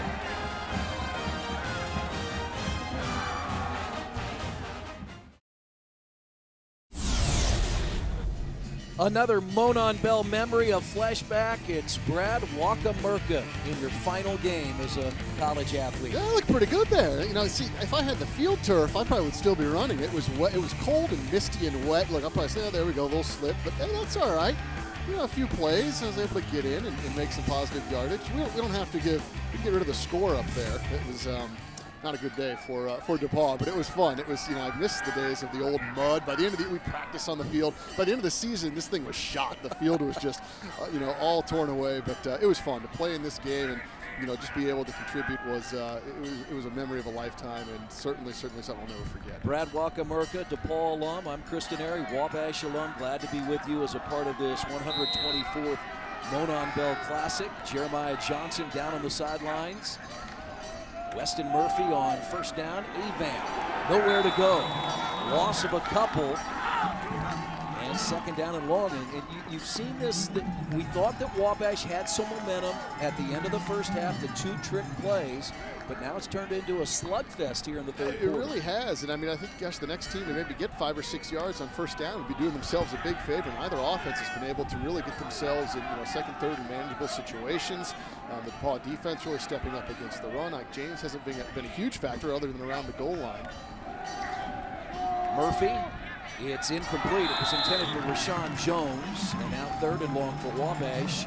You look at the score, even at 14. The stats are about even as well. Both teams have 10 first downs. Wabash has 186 total yards. DePauw 178. Remember, a year ago, they combined for 993. Yeah, this is definitely different than the game was a year ago. The one similarity, though, a tight game right now, and right now anybody's ball game. So again, big 3rd and long here. We'll see what Don Morell and the Little Giants dial up. Murphy chased out of the pocket. Murphy will be shy of a first down, and there's a penalty flag. Matt Krupe came in with the late hit. Now Bill Lynch is not happy at all down on the near sideline. I think when you get 3 of them, they're probably not going to get picked up. So I think this one's a call that's going to go against the Tigers. And I have to imagine, again, maybe targeting or a shot to the head. Didn't look late. Murphy showing nice scrambling ability here that we haven't seen. And that's the question. He was trying to slide, and then Krupe came in and hit him, but he was not yet down. So you're right. I think maybe it was not a late hit. Personal foul with targeting. Defense number 45. It's a 15-yard penalty and an automatic first down. Number 45 has been disqualified from the game. Well, that is huge for DePauw. It's not Matt Krupe, it is Zach Williams. Yeah, that's still, I mean, regardless, who's a starter on your defense at this point in the game. That's really, really tough because it's a football play. It's in the course, you know, the natural flow of the play there. I mean, I don't think he expected Murphy to be bent the way that he was. You'll see he's coming in, he tries to stay, and he's... So the official said 45, but it was really Krupe 34. It now, was. Krupe stays on the field, and it's Zach Williams that's had to leave. And that's, I mean, Krupe is the defensive leader for DePauw. That's significant right there. See if the officials go back and look at that at all. Yeah, because that was Krupe 34 that hit him. Yeah. No question about it. But there is Zach Williams, the junior out of Avon, Indiana, who has been disqualified from the game. And he was the guy making the tackle at the feet. Yeah, absolutely. And look at him. Let's see. He knows it wasn't his fault. He knows it wasn't him. And I'm sure he equally wouldn't want his teammate to be disqualified either, just mad at the play in general. But wow, the fact that they called the wrong number there, we'll see if that's a factor later on if Krupe makes some plays. 2nd down and 8. Murphy rolls out. His pass is complete. Thomas has the catch, and a Wabash first down inside DePauw territory. And that's a nice, comfortable play right there. A good throw on target. Thomas, the big target, able to haul it in. That should give Murphy some confidence right there that he needs. First real kind of nice pass play we've seen from either quarterback here in the second half. 4th catch for Ryan Thomas. Again, his first game back after breaking his hand back in the 4th week of the season. Had 10 catches for 108 yards last year in the loss at home to DePauw. Murphy, and overshoots Thomas again. Oh, we might have a late hit here. Murphy was down on the ground. Flag came in. Nope. It's going to be a hold. Okay. He was down on the ground, and the DePauw player in the backfield, he's still raising his hands. Thought that he might have got caught for roughing the passer or a late hit, but it'll be a hold on the Little Giants. So both these teams. Holding. Offense number 67. 10-yard penalty. Repeat first down. And again, it's a different game. You look at the first 9 games, both Don Morrell and Bill Lynch's team not penalized. But this is a rivalry game, so it gets a little more heated and animated down on the field. Yeah, you're right, Chris. You see the big penalties, right? You see the personal fouls, the 15-yarders, some of the the pass interference. It's a physical, it's an emotional game, and both these teams now some big penalties the last couple of plays. Don Morrell was with Jeremiah Johnson before the second half. He felt the team that scored first in the second half had the advantage. Wabash trying to do that right now. Murphy scrambles out of the pocket. He'll go down. A loss back into Wabash territory. That one's dangerous right there. Murphy running back in towards the pressure too. Probably should have tried to throw that one away. Not able to do it. Tries to make something of it, and nothing but black shirts there. And that's Krupe. He's like a cat with 9 lives. I guess he is. He's already made some big plays too, and you really have to feel for Zach Williams too. Disqualified from the game. It's the rule, obviously in college football. But not only was the call questionable in his mind, but he wasn't even the right guy. So you feel for Williams down there, who will be cheering his teammate Krupe on the rest of the game. Avon is the running back. He gets the handoff from Murphy, and he has nowhere to go. Dives to the midfield stripe and comes up short at the Wabash 49, where it's 3rd and long for the Little Giants. That's a great play by Avon, though, showing the athleticism here. I mean, this could have easily been a 5-6 yard loss. And then look at that juke right there, nice play, and able to dive forward for a couple of yards, and that could have easily set them back and made this like a 3rd and 28. Great crowd today here at Blackstock Stadium in Greencastle. The 124th meeting between Wabash and DePauw. And you're watching on Fox Sports Indiana. We're tied at 14. 3rd down and 20. Murphy throws to the near sideline, batted away, and that's Krupe who knocked it away. Intended for Rashawn Jones. 4th down, and Wabash forced a punt. Oh yeah, flag on the DePauw sideline, way downfield by the 25-yard line after the play. It's a celebration or men coming over the sidelines. It's a dangerous pass play there from Wabash into a lot of traffic. That ball knocked up in the air, could have easily been intercepted.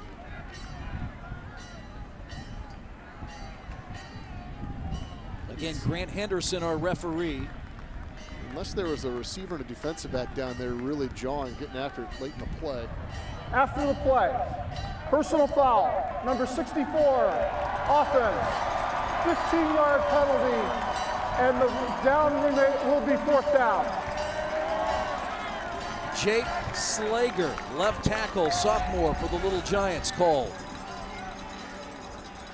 Oh yeah, just a little too much too late. That was a design screen. Didn't work out the way the Little Giants wanted. So that's why you have the offensive lineman down the field there, just a little bit too. And that's what we talked about. Kind of heated. You're getting into the spirit of the rivalry, and just a poor decision there. Marr on to punt. Line drive punt that Hunt fields at the 25. And good pursuit by the Wabash defense. And DePauw will have the football for the 3rd time here in the second half. We're tied at 14. Wabash doing a nice job of containing Andy Hunt. He's had several returnable punts with some low line drive kicks, and the punting team, the punting unit for Wabash, doing a really nice job getting down the field to contain the playmaker for DePauw. So let's see what Lasky comes out here with. If he can get, maybe we'll see some kind of easy pass just to get him back in the flow of the passing game. He has not been on target and had much through the air here so far in the second half. Kickoff temperature was 38 degrees. As Lasky, quarterback keeper, and he fights his way out to the 35-yard line. Let's head to the sidelines. Here's JJ. There is no bigger cheerleader right now on this DePauw sidelines than Zach Williams. He's fired up. He's trying to pump up his team. He's obviously disappointed about what happened, but the first person he went to hug after that defensive stop, Matt Krupe. Nothing was really said. He just said, let's get the job done.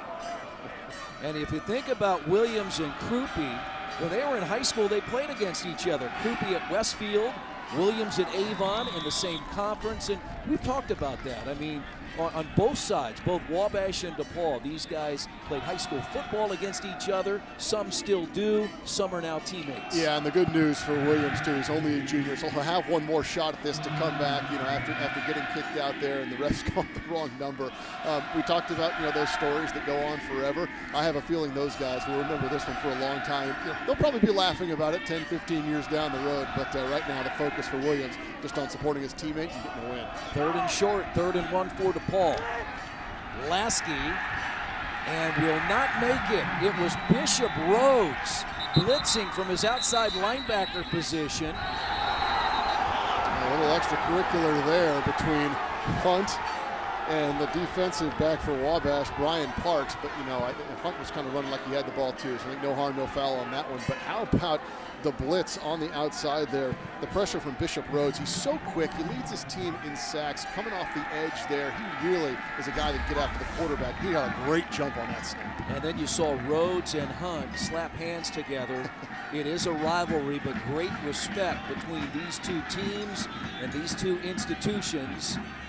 And that was, Parks was saying, Andy Hunt, if you're going to run, I'm going to tackle you. Absolutely. I don't blame him at all. Again, no harm, no foul on that one. Good job by the official to let that play out. Seago back in punt formation and fielded by Tyler Downing. And Downing, after a 3-yard gain, gives Wabash possession of the football with 3:42 to play in the 3rd quarter. I can't figure out Downing as a return man. Every time I think he's going to call a fair catch, he runs up, catches the ball, and gets hit. And every time I think that he's going to run with the football, he calls a fair catch, but he's held on to the ball every time, doing a nice job. And I mean, for Wabash, that was a quick 3 and out by that defense. Well done, because you need to give your offense at least one more opportunity here with the wind at their back and 3:42 to go in the quarter. Brad, and where these teams are, especially last week, both teams are experienced in playing from behind and coming back. They both had to do it last week. DePauw winning at Kenyon, Wabash winning at Allegheny. James on 1st down. out to the 35-yard line, and the DePauw defense has done a great job containing both Avant and James. Yeah, they really have done a nice job. You kind of have that sense of it's only a matter of time, maybe before James breaks one through. But this DePauw defense, again, top 10 nationally against the run. They're doing a nice job of containing the big play. They've only allowed one run over 40 yards on the season. That's what Don Morrell told me this week, too. He said, we'll just try to keep grinding, but we don't expect to get very many big runs against this team. James on second down to the 39-yard line. That's a gain of about 4, sets up third and short for the Little Giants. Yeah, that's a nice run by James. And, 2 in a row in a sense that you give your offense an opportunity to really open the playbook here, third and short. We haven't seen much of that. You can maybe get your quarterback rolling out. They've done that a couple of times successfully so far in the second half to hit something in the flat. Or again, you just give it to one of the running backs and say, hey, go pick up 3. 3 wide receivers for Wabash on third and short. Avant is the running back. Direct snap to Avant. Avant has the first down. Out to the 45-yard line. And that's twice they've run that play, the direct snap, kind of on a sweep to Avant. They've run it successfully each time for about 7-8 yards. Earlier on, it was down inside the 10-yard line here. Yeah, very nicely done. You get the quarterback out there blocking, and that's not a small quarterback either. Weston Murphy, 6'2", over 200 pounds, does a nice job on that play of blocking. When I talked to Don Morrell earlier in the week, and we talked about the different offenses, more of the spread for DePauw, he said, hey, we're a lot like Wisconsin. We'd like to line up with 2 tight ends, sometimes with 2 running backs, as they show here with Pinola, the fullback, in front of Avant, and Avant just powers it to the 47-yard line. Yeah, you get the sense this might just be the ground and pound drive for Wabash, of course, unless they need to kick a field goal, and then all bets are off. But, showing their 4 straight runs, the first down, and then a nice couple of yards here on this first down. So Avant, James really starting to get it going here in this drive. Wabash tied it on a 17-play, 72-yard drive that ate up 7 minutes and 12 seconds at the end of the first half. Ike James with his second touchdown, and that's why we're at 14-14 on second down. Murphy looks, it's picked off, it's intercepted. Running the other way is Chandler Nicholson.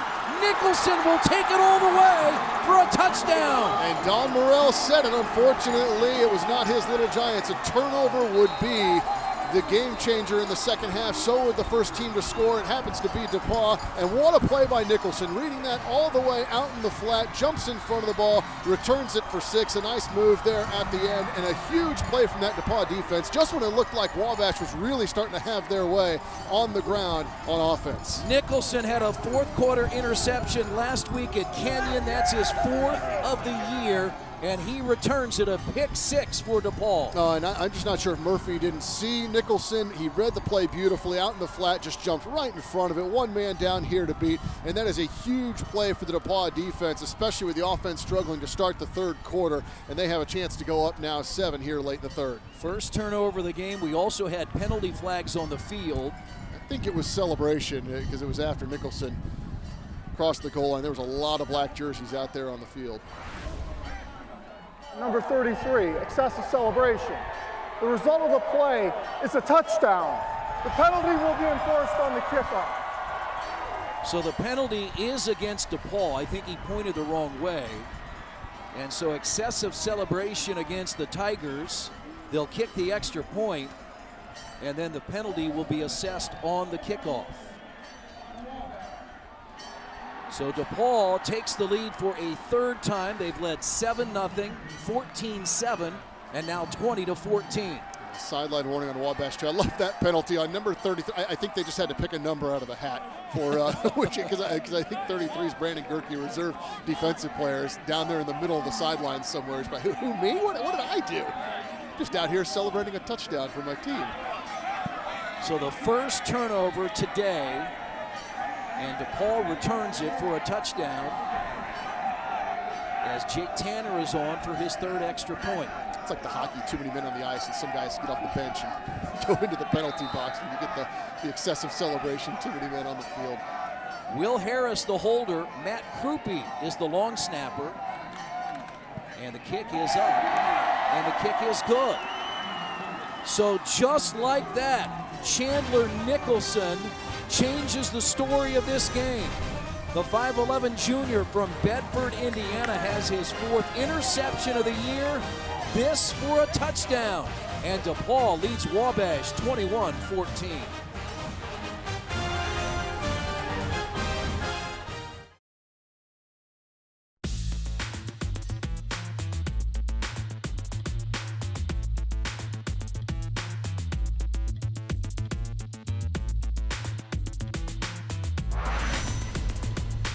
So many great games, so many great stories. Wabash and DePauw meeting for the 124th time today, 107th straight year, and DePauw on a 52-yard interception return by linebacker Chandler Nicholson. And the Tigers have taken the lead, 21-14, with Brad Wochomurka. And on the sideline, Jeremiah Johnson, our outstanding crew. We bring you the Monon Bell rivalry on Fox Sports Indiana for the first time. Yeah, and I think if you're Wabash, obviously a big setback there, but go back to what you were doing. You're running the ball well. They had 5 straight run plays before that pass. They picked up a first down. You got, what, minute 19 here with the wind at your back before you switch the field. We haven't seen those 2 running backs really get unleashed. I think you come out, you try to do the same thing, establish the run, get that tempo going with James, with Avant, and see if you can't get DePauw backed up a little bit on their heels defensively. And they have to kick the ball from the 20 against the wind. So with 1:19 to play, an advantage here for Wabash, and they'll try to take advantage with the win here in the final 79 seconds. Yeah, that could be a significant penalty against DePauw. But a good kick by Jeremy Nutter. It drives Downing back. Downing gets all the way to the 40-yard line, out to the 43, and that's where Wabash will have it, 1st and 10. Yeah, it's a good kick distance-wise, but it didn't leave a whole lot of time for the DePauw return team to get down there and make a play, and Downing had about 15 yards to run before he even saw a black shirt. So good field position for Wabash again. Right back about where they were before the interception. I think they just keep going on the ground, especially after that interception from Murphy. You got James in there, and let's see if that offense can really crank things up here in the final minute of the 3rd. That is the first interception run for a score for DePauw since 2008. Murphy on 1st down, chased out of the pocket, and he throws on the run. It's incomplete. Another dangerous throw there with some black shirts back behind the receiver, a little bit behind the Wabash receiver Cox on that one. And again, we'll see if Murphy continues to go to the air, if they look for James. That's a pretty amazing stat. Since 2008, DePauw has not had a pick 6. 264 yards per game on the ground, just 93 today for Avant and Ike James. We knew something would give when a great rush offense goes against a great rush defense. Right now in favor of the Tigers, but still a lot of time left in this, and with those 2 weapons, you can't count either one out right now. James in the backfield takes the handoff from Murphy, but nowhere to go. Anthony Sansone, 6-foot sophomore out of St. Louis, Missouri, makes the tackle for DePauw. Yeah, starting to call some different names, too. A lot of guys rotating in and getting action for DePauw on defense, and that's what Bill Lynch said he liked to do with this 3-4 scheme, especially at the linebacker position. A lot of bodies, a lot of depth to be able to roll guys in and out and stay fresh, and we're seeing that now for the DePauw defense. And again, another 3rd and long now here for Wabash. Again, DePauw has not won back-to-back Bell games since 2007 and 2008. Trying to make it 2 straight and retain the Monon Bell on 3rd down. Late 3rd quarter, Murphy. And a 1st down for Wabash. He finds his tight end, Dylan Baresh.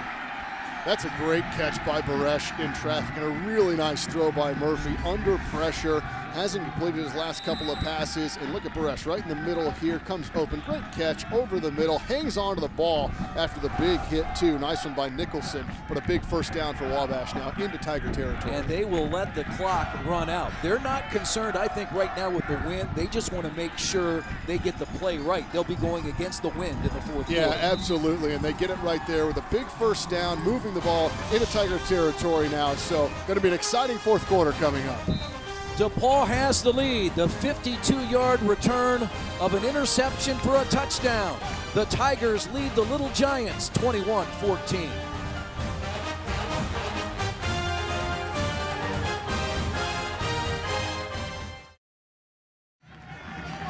14-14 was the halftime score. DePauw has added a touchdown in the third quarter on that 52-yard interception returned by Chandler Nicholson. Our quarterback comparison today, Weston Murphy, the Little Giant QB, 12 of 25 for 120 yards, and that interception. Jake Lasky, 8 of 19 for 86 yards, as this has been a defensive battle today here in Greencastle. First down and 10. Murphy, pass time, forced the pass. It is incomplete. And it was intended for Kirby Cox, and it looked like he was wide open. And Nicholson almost had another interception here. Let's see how close he was. Cox was open. Oh, both guys had a shot. Just got tipped by Nicholson. What another good play by Nicholson. And there you go, first play of the fourth quarter with that wind in the face now of Wabash. I think they're going the other way. That ball is probably complete. The wind knocking it down a little bit. Thomas, the wide receiver here on the near side. On second down, James is the running back. James fights his way inside the 40 to the 37-yard line, a gain of 5. That's a nice way to come back, running behind that big right side of the offensive line, coming back there on second down to make third manageable here and really give Wabash options. Nice run by James, nice blocking up front by the Wabash line. Ike James started the day as number 5 on the Wabash single-season rushing list, coming in with 1,232 yards. 2 touchdowns today, number 18 and 19 on the year. James keeps it and will be denied the 35-yard line.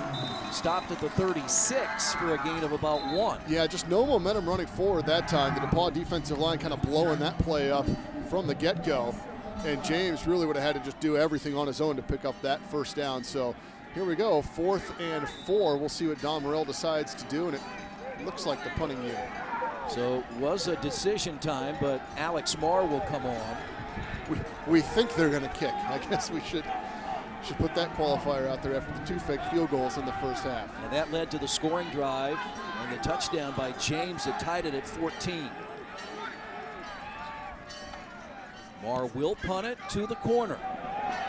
And that ball will be down at the 1-yard line. Wow, what a punt, what a play. Andy Hunt tried to go over and see if he could knock the Wabash player out, maybe have him knock the ball out of the end zone, but that's a phenomenal punt and a great job down there by Wabash to pin DePauw deep. You see the kick here, perfectly angled. Ahmad Hill makes the play, a 5'3", 137-pound defensive back and a freshman out of Fort Wayne with a huge play on this Monon Bell Saturday. 21-14, DePauw has the lead. Let's hit the sideline with Jeremiah Johnson. The Monon Bell trophy is on the DePauw sideline, but Wabash has a trophy of their own. Take a look at this helmet. Offensive line coach Olney Olmstead started a tradition last year with having every offensive lineman, whether they play or not, write on a piece of tape their message of what they're going to do in the Monon Bell game. Some, it says, help keep the sideline up. Some, of course, making some great blocks. This is on the sideline. 2nd year in a row they've done it. Fires everybody up. Another little story in this Monon Bell rivalry. James Deaton trying to push the pile, but gets nowhere. The ball will stay at the 1-yard line. 2nd down and 10 as Wabash has DePauw pinned down deep in their own territory. Yeah, this is a huge series right here in this ball game. Now they're into the 4th quarter, DePauw up 7. Wabash has a chance to really keep them deep right here and get excellent field position, or possibly even grab 2 points for the safety. Not a whole lot of options offensively for DePauw here, and especially after getting nothing on first down, just trying to get some net positive yards the next 2 plays. Play clock winding down inside 10 seconds now. Deaton is the running back. Lasky's going to throw on 2nd down. Lasky escapes and tripped up at the 3-yard line. Yeah, that's where being decisive is a key element for any quarterback, because Lasky immediately felt the pressure, saw it, and knew he had to get out of there. No play to throw the ball. Can't throw it away in the end zone either. He'll take a safety. So look, immediately dive, just get to the green at that point, Jake says. He does, and picks up a couple of yards. And that was Evan Hansen making the stop. And now 3rd down. Hansen's really starting to make his name felt in this ball game. A sack earlier, a couple of nice plays, some good pressure there, and we'll see what DePauw tries to do, if they maybe just have Lasky take it out again, or if they will put the ball in the air. Play coming in from the sideline for Lasky, the senior quarterback out of Harrison High School. in West Lafayette. He'll simply run the football, and Lasky has the first down. What a play. That is a huge, huge play for the Tigers and a backbreaker for Wabash right there. You have the Tigers backed up. Lasky's keeping it. He's just got to get him down. DePauw's going to punt no matter fourth and how short it is. And there Lasky able to use his legs, pick up the first down. A huge play by the DePauw quarterback. His best play, biggest play of the second half. A 13-yard run for the senior gives DePauw some breathing room now. And now you get the sense the Tigers can really operate their offense for the first time in the second half. Wind at their back. They're out from, the shadow of their own goalpost. So an opportunity here to open the playbook, throw the ball, run it, use Lasky's legs. A big series here coming up for Wabash to try to get the football back. And DePauw has gone to the two tight end formation on first down. Lasky keeps it, and Lasky wrapped up at about the 24-yard line. Gain of 3. And DePauw now taking all type of time off that play clock. Yeah, you wonder, there's still double digits left. You're only up by a touchdown, so I don't think you're totally chewing the clock yet at this point. Probably need some more points to get there. But if they can get 3 or 4 yards of pop, gladly Bill Lynch will take that and continue to do so. Again, Jake Lasky set a DePauw career record with 500 total yards earlier this season, taking over the quarterback duties after starter Matt Labus was lost for the year with a knee injury. Pass complete. That's Jake Hagan. So it's interesting in those 500 total yards. The record he broke was Jason Lee's, set 17 years ago against Hope College in 2000. I talked to Jason this week. I knew him. I played with him. I just wanted to get his sense of what it meant to have that record broken, what he felt. And he said the first thing I thought was, well, it's crap they gave him credit for the running because I couldn't run a yard to save my life. In fact, Jason actually threw for more yards, and he finally finished with that game because he ran for negative to add to his net total, or take away from it, I should say. But he said he was happy for Lasky because Lasky did it in a win, which Jason did not, and it was good to see that record finally fall. We apologize if you're experiencing technical difficulties on third down and short, and nowhere to go for DePauw. A new running back in, that's DeMarco Henry, who scored 3 touchdowns on the ground last week against Kenyon. Oh, this could be a game changer here for Wabash. What a play on third and short to be able to get DePauw off the field. A great tackle in the backfield that time for Wabash by Cordell Prescott. So a big third down run by Lasky gave him some breathing room at the 21. Now forced to punt with Hunter Seago, and a 21-14 DePauw lead. Oh, you're on the kicker. Flag, looks like the kicker was hit. Bishop Rhodes trying to block the punt. Hunter Seago, and a penalty flag, and that should give the football right back to DePauw. Yeah, it looks like they're going to call the personal foul, but regardless, it's only 4th and 4, so it's going to be a first down either way, and that is a killer for Wabash after a great stand there. Would have had good field position. During the kick, personal foul, roughing the kicker, number 10 of the defense. 15 yards from the previous spot, and an automatic first down. So again, Chris, the big mistakes, big penalties. They're not the 5-yard, they're all the 15-yard variety, it seems like, this afternoon. And Bishop Rhodes knew he had done it. Hunter Seago applauds. And Rhodes has had such a tremendous game here this afternoon, too. Hate to see that penalty, but look, you're Wabash, you come right back out. You still have a great opportunity here. Get DePauw off the field, 3 and out, and turn it back over to your offense. So penalty hurts now, but still a good opportunity for Wabash to come up defensively with a big play here.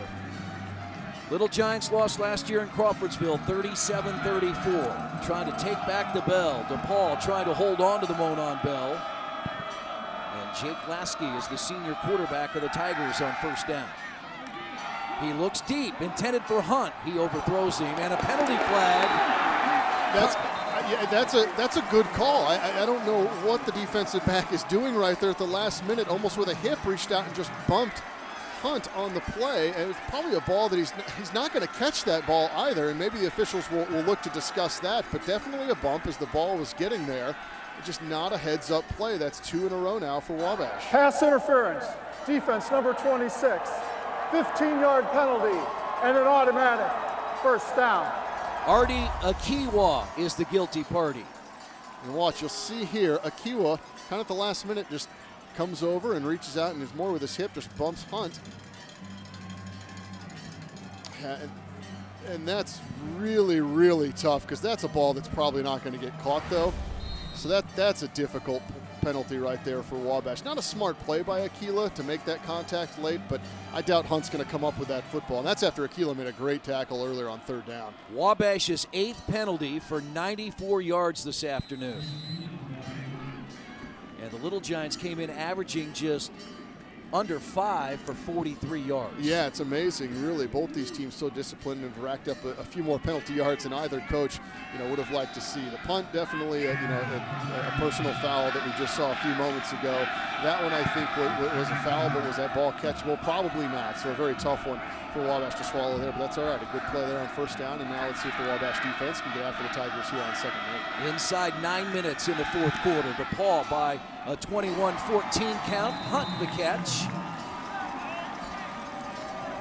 Ball spotted at the 38. That's very close, and it is a DePauw first down. Yeah, just a nice quick play out there in the flat. Easy throw and catch to Hunt. That's something hopefully get Lasky on track a little bit throwing the football. He has struggled with all afternoon, especially here in the second half.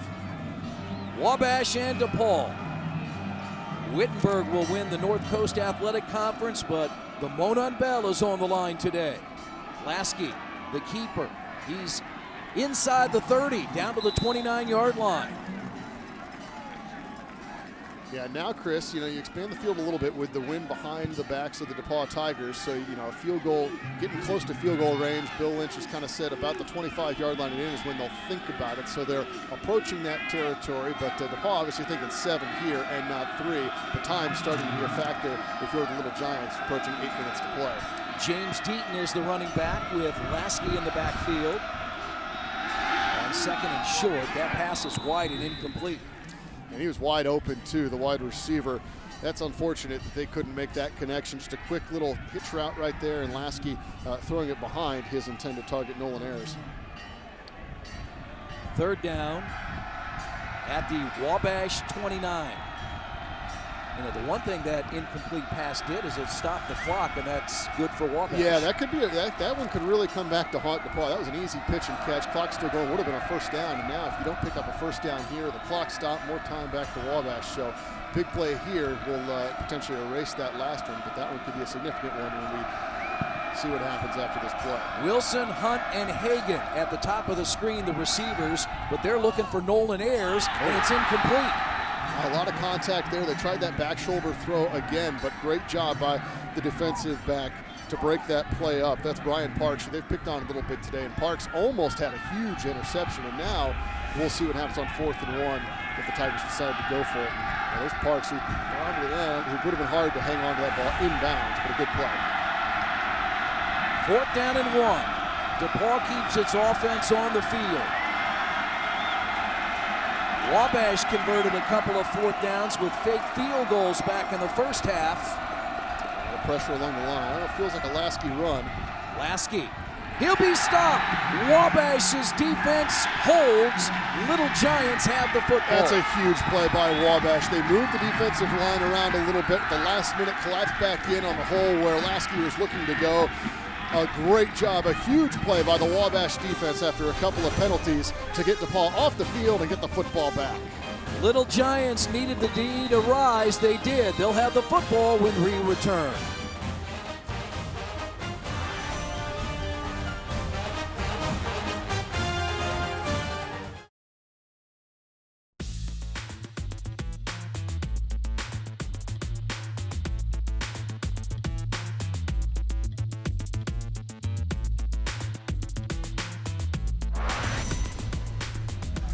You know, Brad, days off are overrated. Jeremiah Johnson and I, of course, you see us about 3 or 4 times a week covering the Pacers here on Fox Sports Indiana. Day off, game tomorrow. The Houston Rockets and the Indiana Pacers, and we're glad to be joining you and the entire crew for this 124th Monon Bell. Yeah, I'm glad you guys didn't bring the snow from Chicago down with you to Greencastle. It's cold enough, but at least it's dry down here. Pacers had a big win last night. JJ and I will be part of the telecast tomorrow at Bankers Life Fieldhouse in downtown Indianapolis. Wabash has the football. First down and 10. Trying to get some momentum. Murphy looks to the sideline. Murphy has a receiver, and Rashawn Jones cannot catch up to it. Yeah, I don't know. I'm still just surprised to see how often Wabash is going to the air and unsuccessfully when you've got these big running backs. But I guess it speaks to the DePauw defense. They've just been able to shut everything down that Wabash is doing, and he had a man there. That play had potential down the field, just overthrown by a half step. Crowd of almost 8,000 today here at Blackstock Stadium as Wabash and DePauw play. Wabash had won 7 straight before DePauw won last year in Crawfordsville, 37-34. It's the final Saturday of the Division III regular season each November as Wabash and DePauw play in this great rivalry. And you mentioned earlier, DePauw still a shot to make the Division III playoffs as an at-large. Wittenberg has already won the NCAC automatic bid, so the Tigers a lot on the line here potentially if they can hold on. James, the carry. James, the 40, the 45, and tripped up at the 50. David Corey made the touchdown-saving tackle. Yeah, and there's what we've been waiting to see from Ike James, just kind of emerging from a hole and boom, all the way down the field. And what a tackle by David Corey just to trip him up after what looked like might be a touchdown run. Corey coming over. Yeah, nice play there, but a big chunk play by James gets Wabash moving. They have it at their own 49-yard line. James dives to the 50. No gain for James. Second down and 10, Wabash. Anthony Sansone diving in, making a nice play to undercut James. Got him around the legs, right around the line of scrimmage. So great recovery by the DePauw defense after the long run by James. Nice play by Sansone. Rahimi, Miller, and Orison up front. We've also seen Sansone. Linebackers Harry Bell, Matt Krupe, Chandler Nicholson. Zach Williams was ejected earlier for targeting. Secondary of Price, Seago, Pep, and Corey for the Tigers. Avant gets the call. A gain of about 1, and now 3rd down and 9 for Wabash. The ball at the 50. And what a second half for 47, Chandler Nicholson. Had the interception returned for a touchdown, nearly had another, and they were able to wrap up Avant for nearly no gain after another direct snap play, which has given DePauw some fits so far in this ball game. And here we go, another big 3rd and long right at midfield for Wabash. Crowd on its feet. 3rd down and long. Running room. And the pass is incomplete. It bounced, intended for Kirby Cox. And 4th down, Wabash will look to punt the football with 6:06 to play. That's a tough throw from Weston Murphy, but that was a good play. It looked for a minute like he would try to tuck and run. I doubt he would have made the 1st down. A lot of black shirts there, and he had a man, but that's a tough throw while you're running, and a good effort by Kirby Cox. Just couldn't come up with it. Throw was a little bit low, but a good decision there by Murphy to try to throw it downfield for the big play. An even better stand for the Tiger defense. Alex Marr is on. Does Don Morrell have another trick play up his sleeve? Not this time.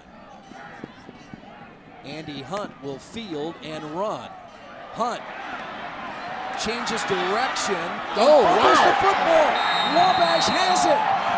And that's the killer that Wabash has been looking for. A huge turnover. Andy Hunt probably just trying to do too much right there, running backwards, left and right, and stripped of the football, and Wabash in prime position to tie this one up. Don Morrell said it would be a turnover that changed it. Well, maybe it'll be 2 that factor big into the second half. Jaleel Granberry, wearing number 42, a junior out of Chicago, Illinois, comes up with the loose ball, and Wabash has the ball deep in DePauw territory. Wow, just a great team effort by the punt coverage team for Wabash. Leon Ivey there to poke the ball out when Hunt tried to change direction one more time. You see the despair on Andy Hunt's face sitting down on the bench, and now it's up to the Tiger defense to try to make a huge stand here inside their own 5. James, the running back, behind sophomore quarterback Weston Murphy.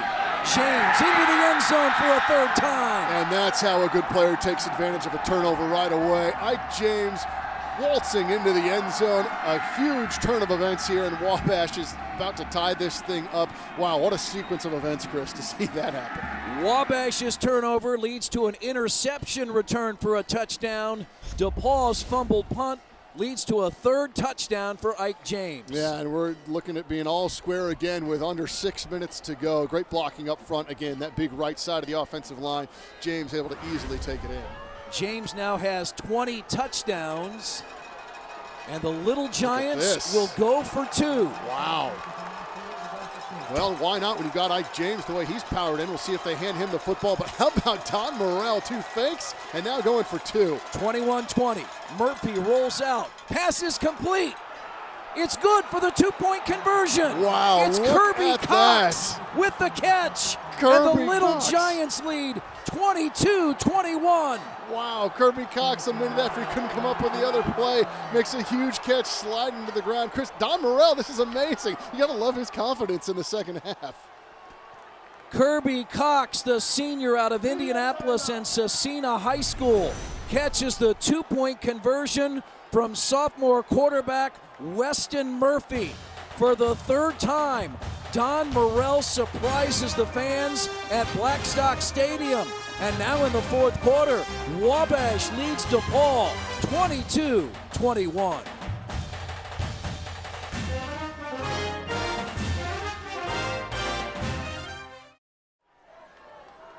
Turnovers have led to the last 2 touchdowns, one for DePauw and one for Wabash. And just when you thought Wabash would kick the extra point to tie the game, they go for the lead in the 2-point conversion. Unbelievable, and they get it, and that is so close too. In college, you're down, and the knees down, no contact needed, and Cox just able to corral that pass right at the goal line. But how about Don Morrell? DePauw, they have a shot to possibly go to the playoffs we were just talking about. Wabash, it's the Monon Bell or bust at this point, so why not go for it? A great call by Don Morrell there. Now you've put all the pressure back on the DePauw offense and Jake Lasky with 5:49 to go and trailing by a point.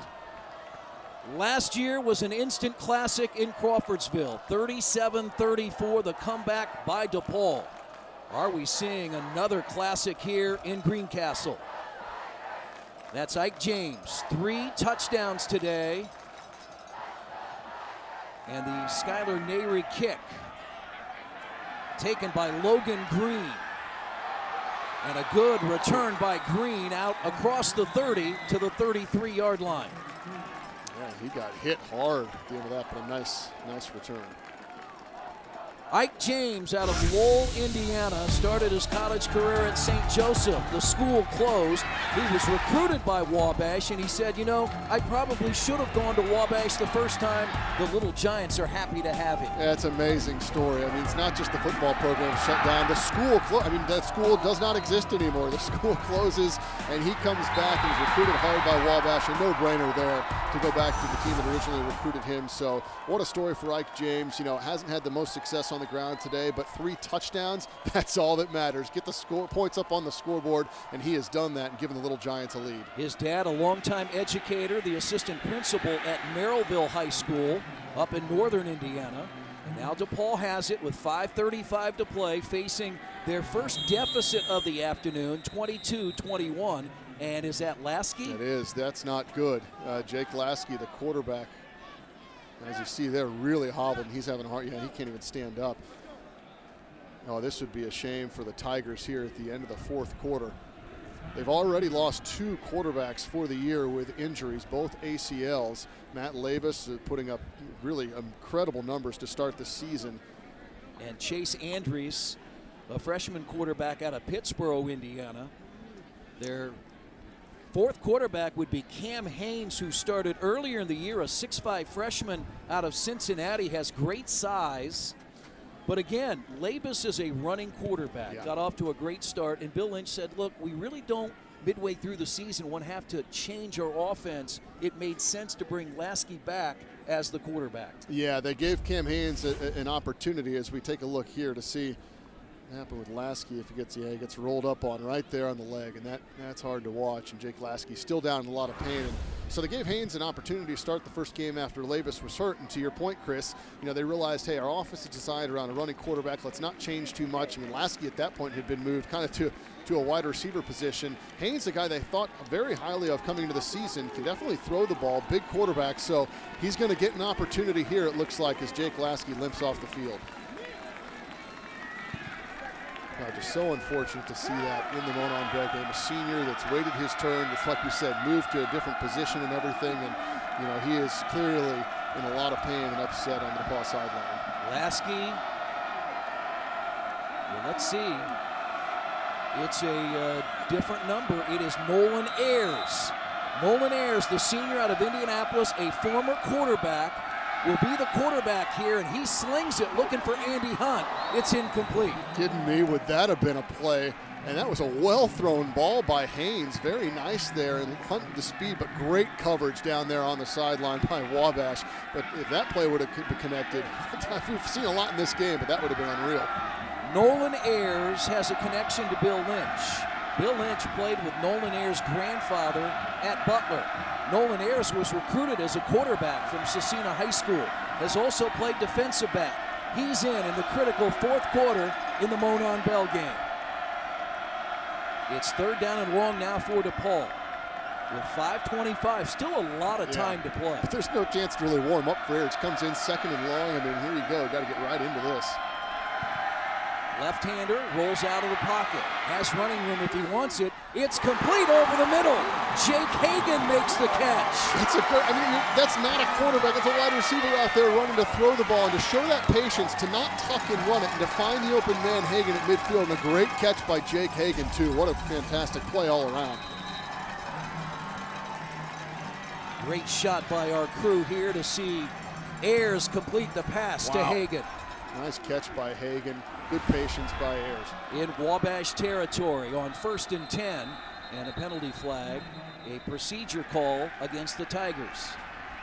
I think that's on the outside here. Prior to the snap, Chase Sadler. false start, number 23 of the offense, 5-yard penalty, repeat first down. Yeah, that's really tough too. Wide receivers committing those kind of penalties. Just look at the ball, and when the ball moves, then you go. That's a hard one, especially again with a non-quarterback playing quarterback right now for DePauw. Every yard counts. Well, for the first ever Monon Bell telecast here on Fox Sports Indiana, Brad, you cannot ask for a better afternoon. This is fantastic. Ayers under pressure.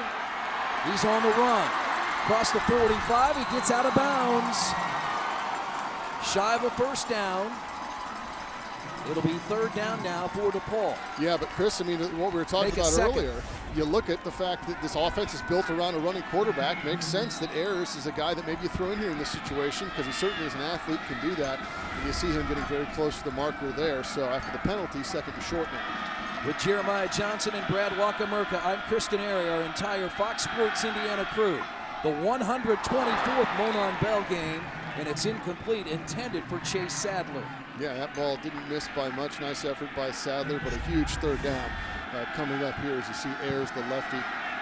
You know, that's one thing that Ayers does have over Lasky is a lot of size. So maybe some of those routes kind of middle of the field, being able to run some of those now come back into play for DePauw with a much bigger quarterback under center. Nolan Ayers coming into this game had attempted 1 pass this year. Forced into duty with the injury to Jake Lasky. 4 wide receivers on 3rd and short. Ayers has time. Wafts it over the middle. Hunt has the catch. Wow, wide open Andy Hunt and Nolan Ayers. It's amazing back there, just dancing around like a seasoned veteran quarterback, standing tall in the pocket and able to fire downfield and find Hunt for the big game. No one felt worse than Andy Hunt fumbling the punt that allowed Wabash to score and take the lead. A huge pass and catch, Ayers and Hunt. That's just a great job of concentration by Hunt. That ball hung up there for a while. Knew he was going to take a hit. Catches it, hangs on. Big play for the Tigers. And how about Nolan Ayers showing the composure in the pocket, Chris? In the red zone, DePauw with 4:10 to play. Down 22-21. Ayers will keep it on his feet. 5, near the end zone. He fumbled the ball. Into the end zone, was he? I don't think he was down. They're going to call it a fumble. That's a touchback. And Wabash recovers. The Little Giants have recovered as Ayers fumbles the football. The 2nd time we have seen DePauw fumble the football in the end zone. Oh, geez, this is going to be really, really close. We'll take a look at the replay. There's a flag down in the field. Ayers is pleading his case. They're going to maybe talk about it. But it looks like I think this ball may have been out, and that's the danger of stretching, trying to extend a play. That ball was out. That one's clearly out, yep. It's recovered by Henry Weber Hunt. and the ball recovered by Wabash in the end zone. The result of the play is a touchback. After the play, unsportsmanlike conduct, number 7 of DePauw, 15-yard penalty added to the enforcement spot, first down. That's really tough there because, I mean, at least for DePauw, still 4 minutes to go in this. You got Wabash, the 20-yard line. Now they're all the way out approaching midfield, following the 35, following that touchback. But that second replay really showed it, and that was clearly a fumble. I thought maybe his knee would have been down, but no, this wasn't close. This is definitely out. Yeah, right there. That's a great play to poke that ball out. Was that Ryan Walters or Leon Ivey that made the stop? Let's see, 29. It was Ryan Walters, the senior out of Belding, Michigan. He made the tackle. Weber Hunt made the recovery, and now Wabash has the football. 1st and 10 at its own 35. That's an amazing play by Walters. I mean, give Harris credit for stepping in as an emergency quarterback, but what a huge play from the Wabash defense. And now this is what Wabash would like to do, keep it on the ground with James and Avant and try to bleed the clock here in Greencastle. Yeah, absolutely. I mean, worst case, you're able to bleed some clock and then you punt it from your own, 40, 35-yard line. That's why that penalty against DePauw was really big following the touchback. So the Wabash is going to take their time here, no question about it, and bleed that play clock down. Both teams have all 3 timeouts remaining. James has now rushed for 76 yards, 3 touchdowns today. He's averaging just 3 yards per carry. He averages better than 5 on the year. DePauw's going to be ripping and grabbing at that ball every opportunity they have, so they're able to stack James up there. What you just got to be careful of is you're stacking everyone along the line. There's no one back deep. One hole, one small seam, and James could be gone for a first down or more. And now a big 3rd down for Wabash at their own 38-yard line. Let's see what Don Morrell does here. If he decides, a first down can go a long way in ending this football game. If not, you imagine Bill Lynch may burn a timeout right after this if they run the ball and can't get a first down to preserve as much clock as he can for the Tigers. Play clock down to 8. Wabash late out of the huddle. Play clock down to 3, and a timeout taken by Don Morrell and the Wabash College Little Giants. Yeah, you don't want to rush that play right there in such a key moment of this football game. But again, looks like they're going to line up for the run right there with only one wide receiver split out to the left. We'll see if they come back in a similar formation after the timeout. Some huge plays in this game this afternoon, none bigger than the 2 fake field goals by Wabash. Bill Lynch's team got the 52-yard pass interception for a touchdown by Chandler Nicholson, and then after the fumble punt, Wabash scores with Ike James for the 3rd time, and just when you thought they tie the game at 21, they go for the 2-point conversion and take the lead. And then the other way, you think DePauw's going down the field and their quarterback comes out of the game. Here comes a wide receiver to play quarterback for DePauw, and they start marching down the field, and a huge play by the Wabash defense to not only force the fumble, but to have the ball go into the end zone and recover. That you mentioned this field turn, the ball will slide around, and a lot of things could have gone either way on that play. And Wabash recovering, getting the penalty. An amazing second half. Chris. Yeah, both teams were clean in the first half. No turnovers. This was DePauw's first. Andy Hunt fumbling the punt return. And then at the goal line, Nolan Ayers has the ball knocked away, touchback in the end zone. Wabash football, they have it 3rd and 7 at their own 38. Murphy, handoff, James. Oh, wow. That's a big hit. That's Krupe, Matt Krupe, the linebacker, coming in to make that hit. That looked for a minute like James. He had a lot of speed and had a hole. It was going to dart for a first down, but Krupe came in and made what could be a game-saving tackle right there if DePauw can get the ball back and score. DePauw quickly calls a timeout, so they now have 2 remaining. Wabash with 2 as well. Yeah, so we'll see what happens with this punt, Chris, and where DePauw ends up with field position, but plenty of time for the Tigers. 2:26, 2 timeouts. The wind at their back, but again, playing with a converted wide receiver at quarterback, and by converted, I mean converted about 10 minutes ago into playing that position. this afternoon. You got to love this, though. And, you know, the Monon Bell, all the stories, all the drama, the great game last year as well, and this one shaping up to be an all-timer. They're already making Monon memories out of several moments in this game, I'm sure. And probably no surprise, you think of the history of Bill Lynch and Nolan Ayers. Not sure you want to put Cam Haynes, the freshman, in the fourth quarter, right into the midst of this Monon Bell Classic. And the guy in Ayers, it's cold that he's warm. He's been on the floor of the game. He can obviously throw the ball, and he can run, which the offense is built around. Alex Marr, punts it away from Andy Hunt, gets a DePauw bounce, comes back toward the 30-yard line, and that's where the Tigers will take over with 2:17 to play. Yeah, that's a well-executed punt right there. Tough into the wind, but a good punt to kick it away from Hunt. 22-21. Wabash has the lead. Let's head to the sidelines with Jeremiah Johnson. If you're listening, you do not hear that bell ringing. It was on the DePauw sidelines the entire game. Midway through the fourth quarter, they've moved it. The security folks have moved it under those bleachers in the end zone.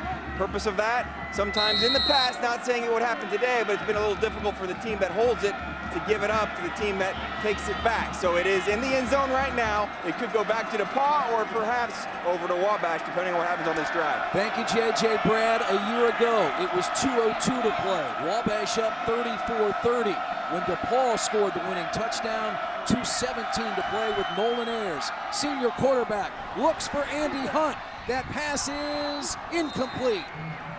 Had a shot, double coverage, and that's not surprising. I think you're going to see that the rest of the way on Hunt with a safety deep as well as the corner. But again, Nolan Ayers showing he can throw the deep ball. He throws the ball pretty nicely, and Andy Hunt had a shot to run under that, but also an equal shot for Wabash to pick that one off. Artie Akiwa and Brian Parks in the coverage against Andy Hunt.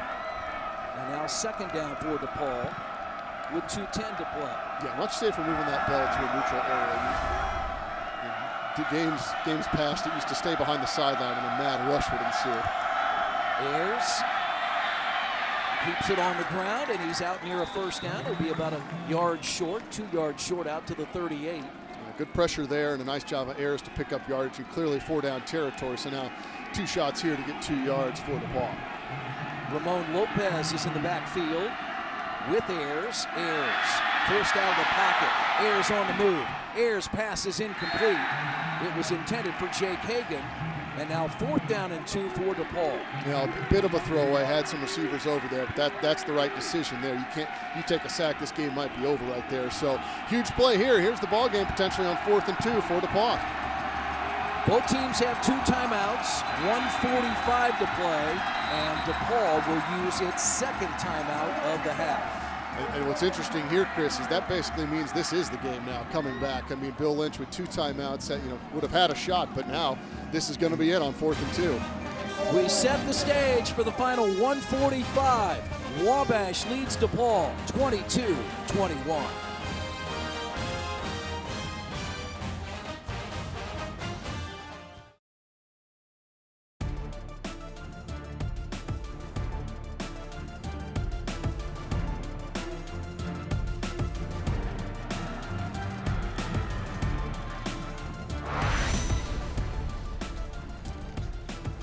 Nolan Ayers started his DePauw career as a quarterback.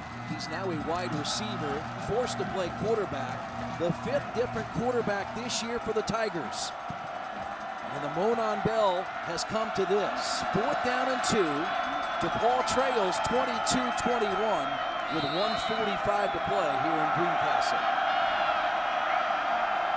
3 wide receivers here to the near side. Ayers forced out of the pocket. He'll be leveled. Hansen is there as the Little Giants make the play and have probably won the Monon Bell. That's a design quarterback run all the way, and Wabash sniffed it out. DePauw just couldn't get it blocked.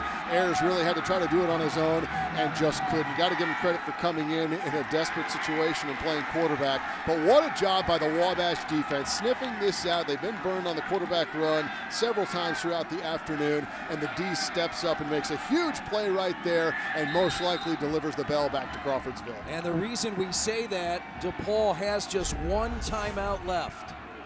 Yeah, you see here, I mean, design run pulls it down, but great pressure up the middle, and then just nowhere to go on that left side. Unfortunately, for the Tigers. It looks like the Bell in Greencastle era may have come to an end after just 12 months. And this would be the 5th consecutive Wabash win on the road in the Monon Bell Classic, and Bill Lynch and the Tigers take their final timeout. Yeah, this Wabash team was motivated from day one to bring that bell back to Crawfordsville. I mean, it sat there for 7 years. Don Morell even told us it kind of, those last 2-3 years, sort of got complacent a little bit. People just expected to win. Wabash had some tremendous teams during that run, and DePauw finally breaking that streak last year. And we said it ruined Christmas for Don Morell. It ruins every day, and the whole student body is in from day one trying to get that thing back. It looks like it is headed back north up 231 to Crawfordsville. Brad, Don Morell told me on Monday it's been sort of a nasty type year. They're 7-2 in a surprising way with a lot of close losses, and this has been that sort of game for the Little Giants. They played from behind most of the way, made the most of a couple of turnovers, one that led to a touchdown, one that stopped a touchdown. Yeah, they really did. Adversity and just going up against it all throughout the season is what Don Morell talked about, and they did. They're down 7-0, tied it, down 14-7, came back to tie it 21-14. Wabash comes back, they go for 2, just no quit in that group, and an amazing opportunity, or amazing job this afternoon to take advantage of this opportunity to win the bell, and it looks like they'll do just that.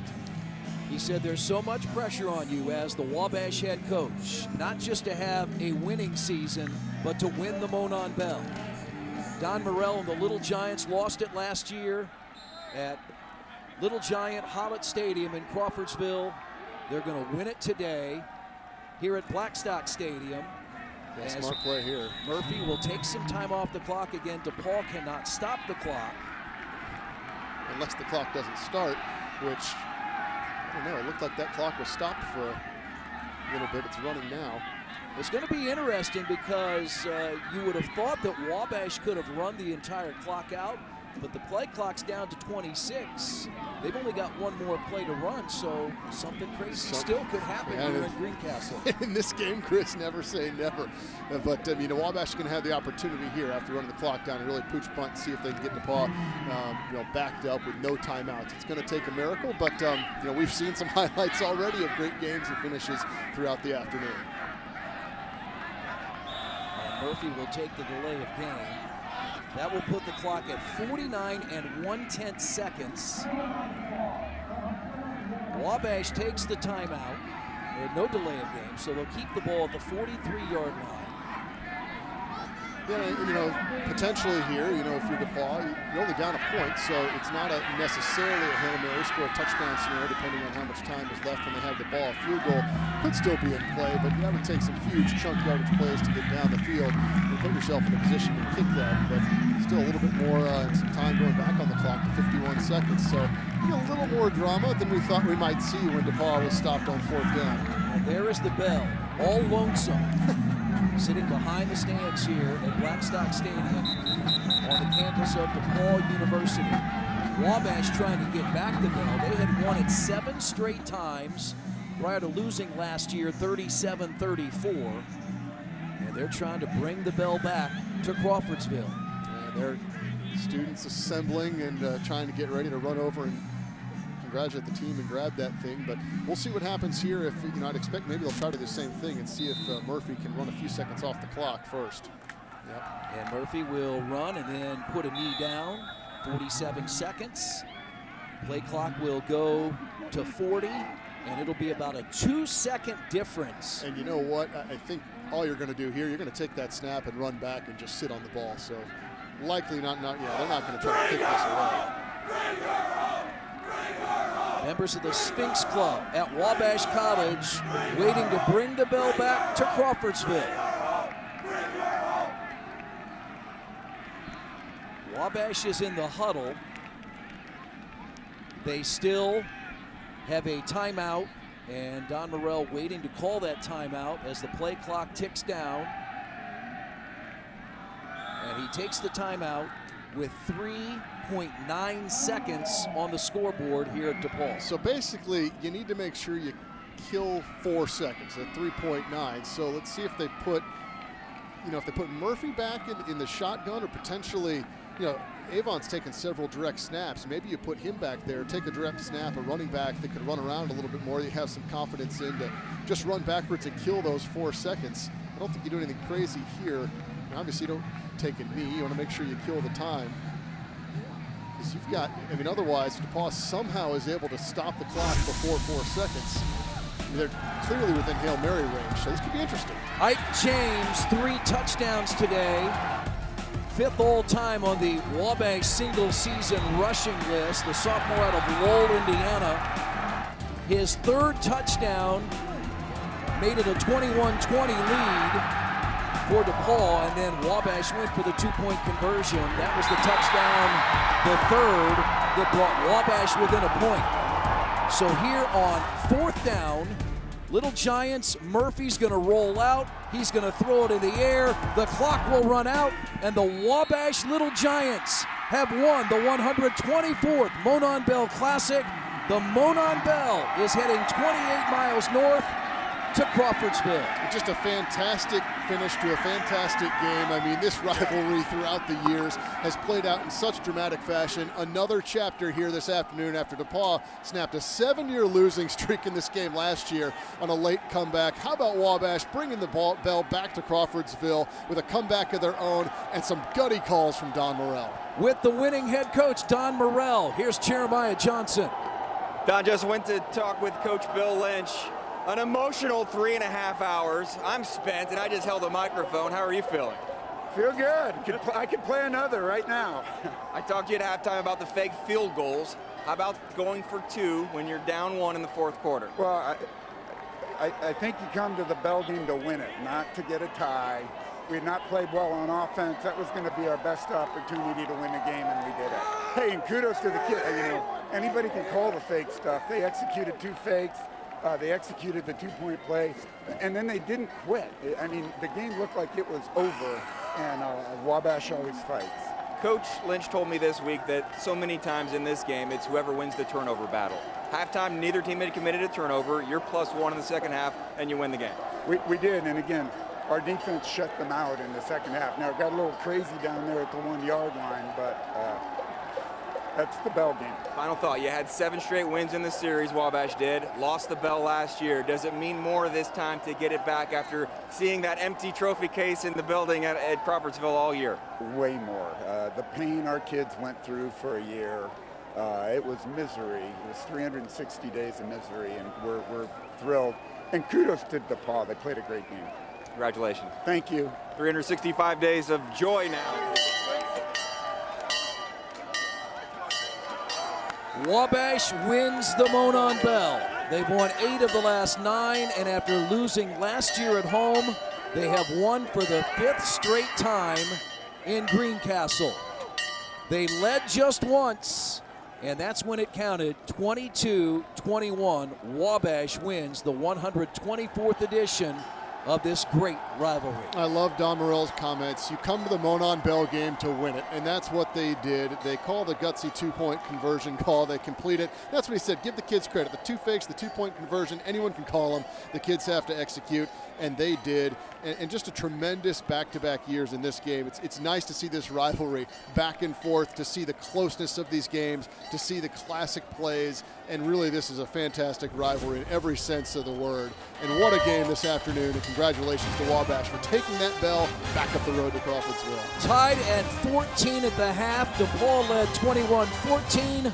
Wabash scores the touchdown to pull within a point and gets the 2-point conversion to win it. Thanks to Jeremiah Johnson on the sideline, my partner Brad Wochomurka, and for all the folks here with Fox Sports Indiana and those at Wabash College and DePauw University. I'm Chris Denari. The Wabash Little Giants have won back the Monon Bell. They beat the DePauw Tigers 22-21 here on Fox Sports Indiana.